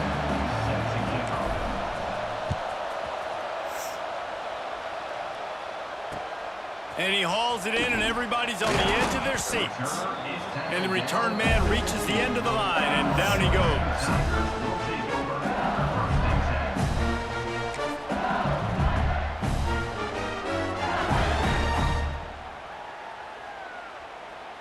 The Bayou Bengals will run the offense out onto the field. They opened this third quarter on top, and they built the lead on the strength of that running game. And they made a huge statement, too, just proving to the other team that they're more physical, they're winning in the trenches. So here in the second half, David, just keep demoralizing this defense by pounding the football. Yeah, and I'm not going to let that happen. I riled up my guys at halftime. We're going to put more people in the box, and we got to come out and meet the physical challenge of this offense. It'll be 3rd and long. Looking to pass. It's Nussmeier. It's complete on the right side. Now they've got a little room to work with. They're out to the 28 with a first down. The Tigers come to the line with a new set of downs. They'll ride the running back and leave it with him. They get him stopped at the 32. That's a gain of 4. After the productive first down play, it's 2nd and 6. Quarterback on the keeper. This freshman makes the stop after a short gain. Well, the QB decided to keep it on that one. And listen, if you had his athleticism, you'd want to keep it too. Almost every time they run these types of option plays. But he's just going to have to do a good job of understanding when to hand it off, when to pitch it, and try to keep this defense on their heels. And every time, He's got a lot of talent. Just got to make sure he's making the right Always decisions. get the first down when I'm close to getting the ball back. Quickly going to work again on first down. So aggravating. Gives it on the option. They pick up half of it. It'll be 2nd and 5. And I kind of like how the running back didn't mess around. Like, just get downhill when you see an opening. A lot of times they close so fast, man. Be decisive, stick your foot in the ground, pick up 3 to 4, and we are not going to complain. And he will wisely throw it to the kid playing the tuba. Like the job by the defense there in coverage. They took every option away from the quarterback. He was outside of the pocket, nowhere to go with it, so they forced the incompletion throwaway. He'll be stopped short of the line to gain. Needed about 3 more on that one. They were unfazed by that earlier 4th down failure and will converts on 4th down. Still going. Every single time. Finally get him down after a terrific So close from pickup. getting a stop, and he immediately gets the first down. Nature offensively there. It's 4th down, and you're going to try and go for it. And you have so much confidence in your quarterback to be able to make that play, come up with a good throw, keep the drive alive. You can't let the same guy beat you over and over and over again. You got to make adjustments. Sometimes you got to bring more guys in the box, more guys to the football, and make sure he's not the one who beat you. Got enough for the first. All down, but he has enough to move the chains. The Tigers pounded the rock to move the sticks. Now back to work.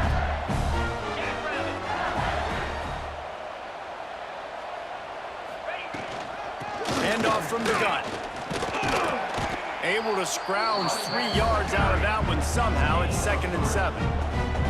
Man, it's really hard to control the running game if you don't control the line of scrimmage. And how about the defensive line doing a great job attacking those guys up front, not opening up lanes to run through. Nice job just nullifying that run altogether. Absolute joke. That's a big key for this offense. Now, you've got the lead here in the second half. You want to run the football. You got to just keep getting positive yards. You got to keep the 3rd downs manageable so you can stay on the Fumble. Finally. Grabs the football, and there he goes. Oh, thank God. They drag him down pretty quickly, but the defense forced a big Okay, turnover. I have to. And your offense, you're talking to each other the whole time. I'll have to lower the Look at volume. score. Understand the situation. We got a chance to go up by 2 scores. We got a chance to put this ball game away. We have to hold on to the football. 2 hands. Make sure I go to the ground with that thing in my possession. It's a big mistake that could cost them big. Opening play of this drive comes from the 11. Unloads it left. Wide open downfield. All right, And that one looked as if it might go all the way, but they picked up more than 40 yards before the touchdown-saving tackle. That last play is the kind of thing the offense can really build some momentum on, and now they've got it 1st and 10 outside the 40. And they're able to shove him to the turf as they stop him for a short gain. Picked up 2 yards on that last one. They need 8 on 2nd down. And the defense makes the stop after a minimal gain. And I think this has probably been the most surprising thing of this game so far. This guy's one of the best running backs in the entire country. They just can't get him going. He's never been able to get into a rhythm. You got to give the defense so much credit because they have been able to shut this guy down, and they got to keep that up here in the second half. Guys, LSU has the lead here and sitting in a good spot as we wrap up the third. Let's take a look at our game stats while we have a break in the action. They go back to work in the final period of this one. Out of the gun, the running back has it. That is a big win for this defense as they were right there as soon as he got the ball. Not many hiccups on this drive, but it's 2nd and 13 now. Trying play action. Nowhere to go with the ball, and down he goes at the 39. The defense all revved up after that earlier sack, and they'll try to stop him right here. On 3rd and long, he'll need to loosen up that arm. Oh, this is probably intercepted. And they dialed up a shot play, but they couldn't make the connection. One of the biggest reasons today why this offense is losing in the game is they haven't been able to get it going throwing the football. This guy still has not thrown a touchdown pass. They thought coming into this game they were going to have tons of success throwing it, but you got to give the defense credit. They watched the film. They've been mixing up their looks defensively, trying to confuse this quarterback, and again, on that last deep shot, it falls incomplete. And sometimes I just feel like 4th down, man, just go for it every time. Like the field goal miss-make rate, and listen, kickers have improved the last couple of years, but you left some points off the scoreboard there. And I think they'll give him 2 on that one, 2nd and 8 coming up. I know exactly what I have to do here. Defensively, we've got to get the stop. So we're playing run. We're selling out to run because we're thinking they're going to run the... Oh, he's got some space. Good pick up there. They'll move the chains Back to to doing their this side crap, at the man. 41. Solid run Got on the one last good play, stop. sets this offense up on 1st Didn't down. take advantage of my opportunity. They'll run it to keep the clock moving. And this guy really has been a workhorse today. He's made plays when his offense needed them the most. He's a guy who's reliable. They know they can turn around, give him the football, and he'll go make things work out. They're going to need him to finish this game. He has to continue playing well after that big run there. 2-minute timeout arrives, and this defense desperately needs to get the football back. And the Tigers have their whole playbook open here on 2nd and inches.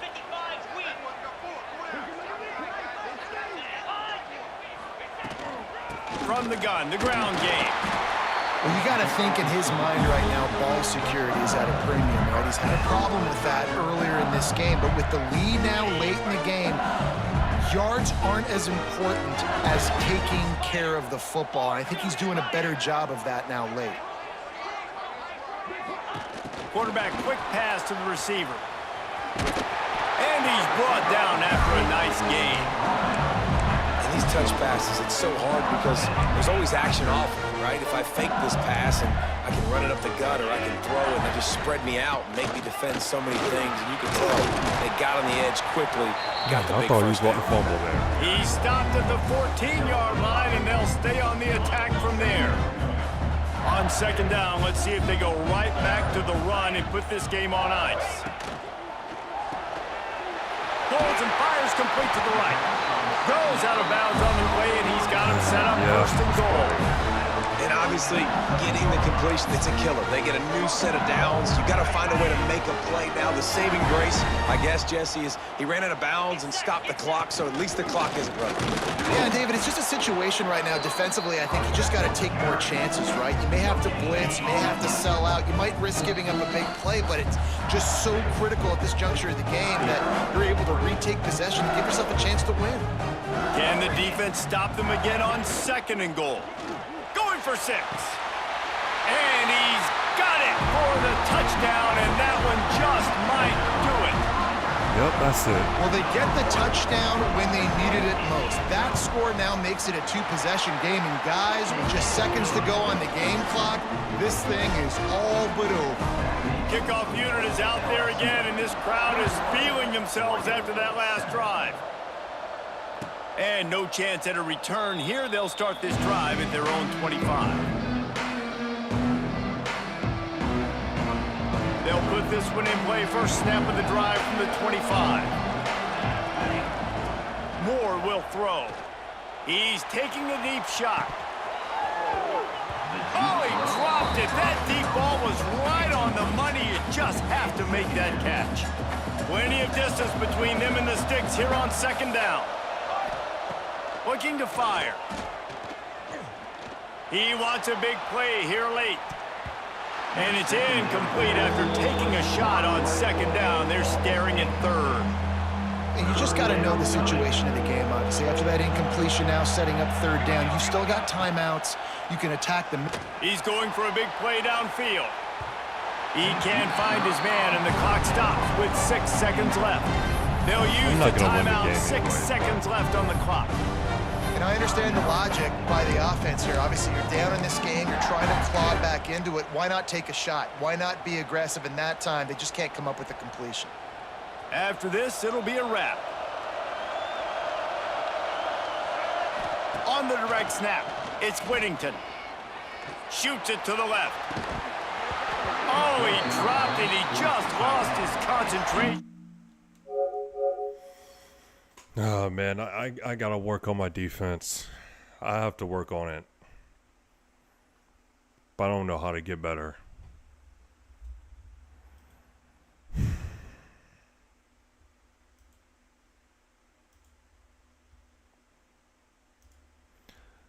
Thank you to anybody who tapped in for like, I don't know, 20 seconds. Thank you, and have a good night.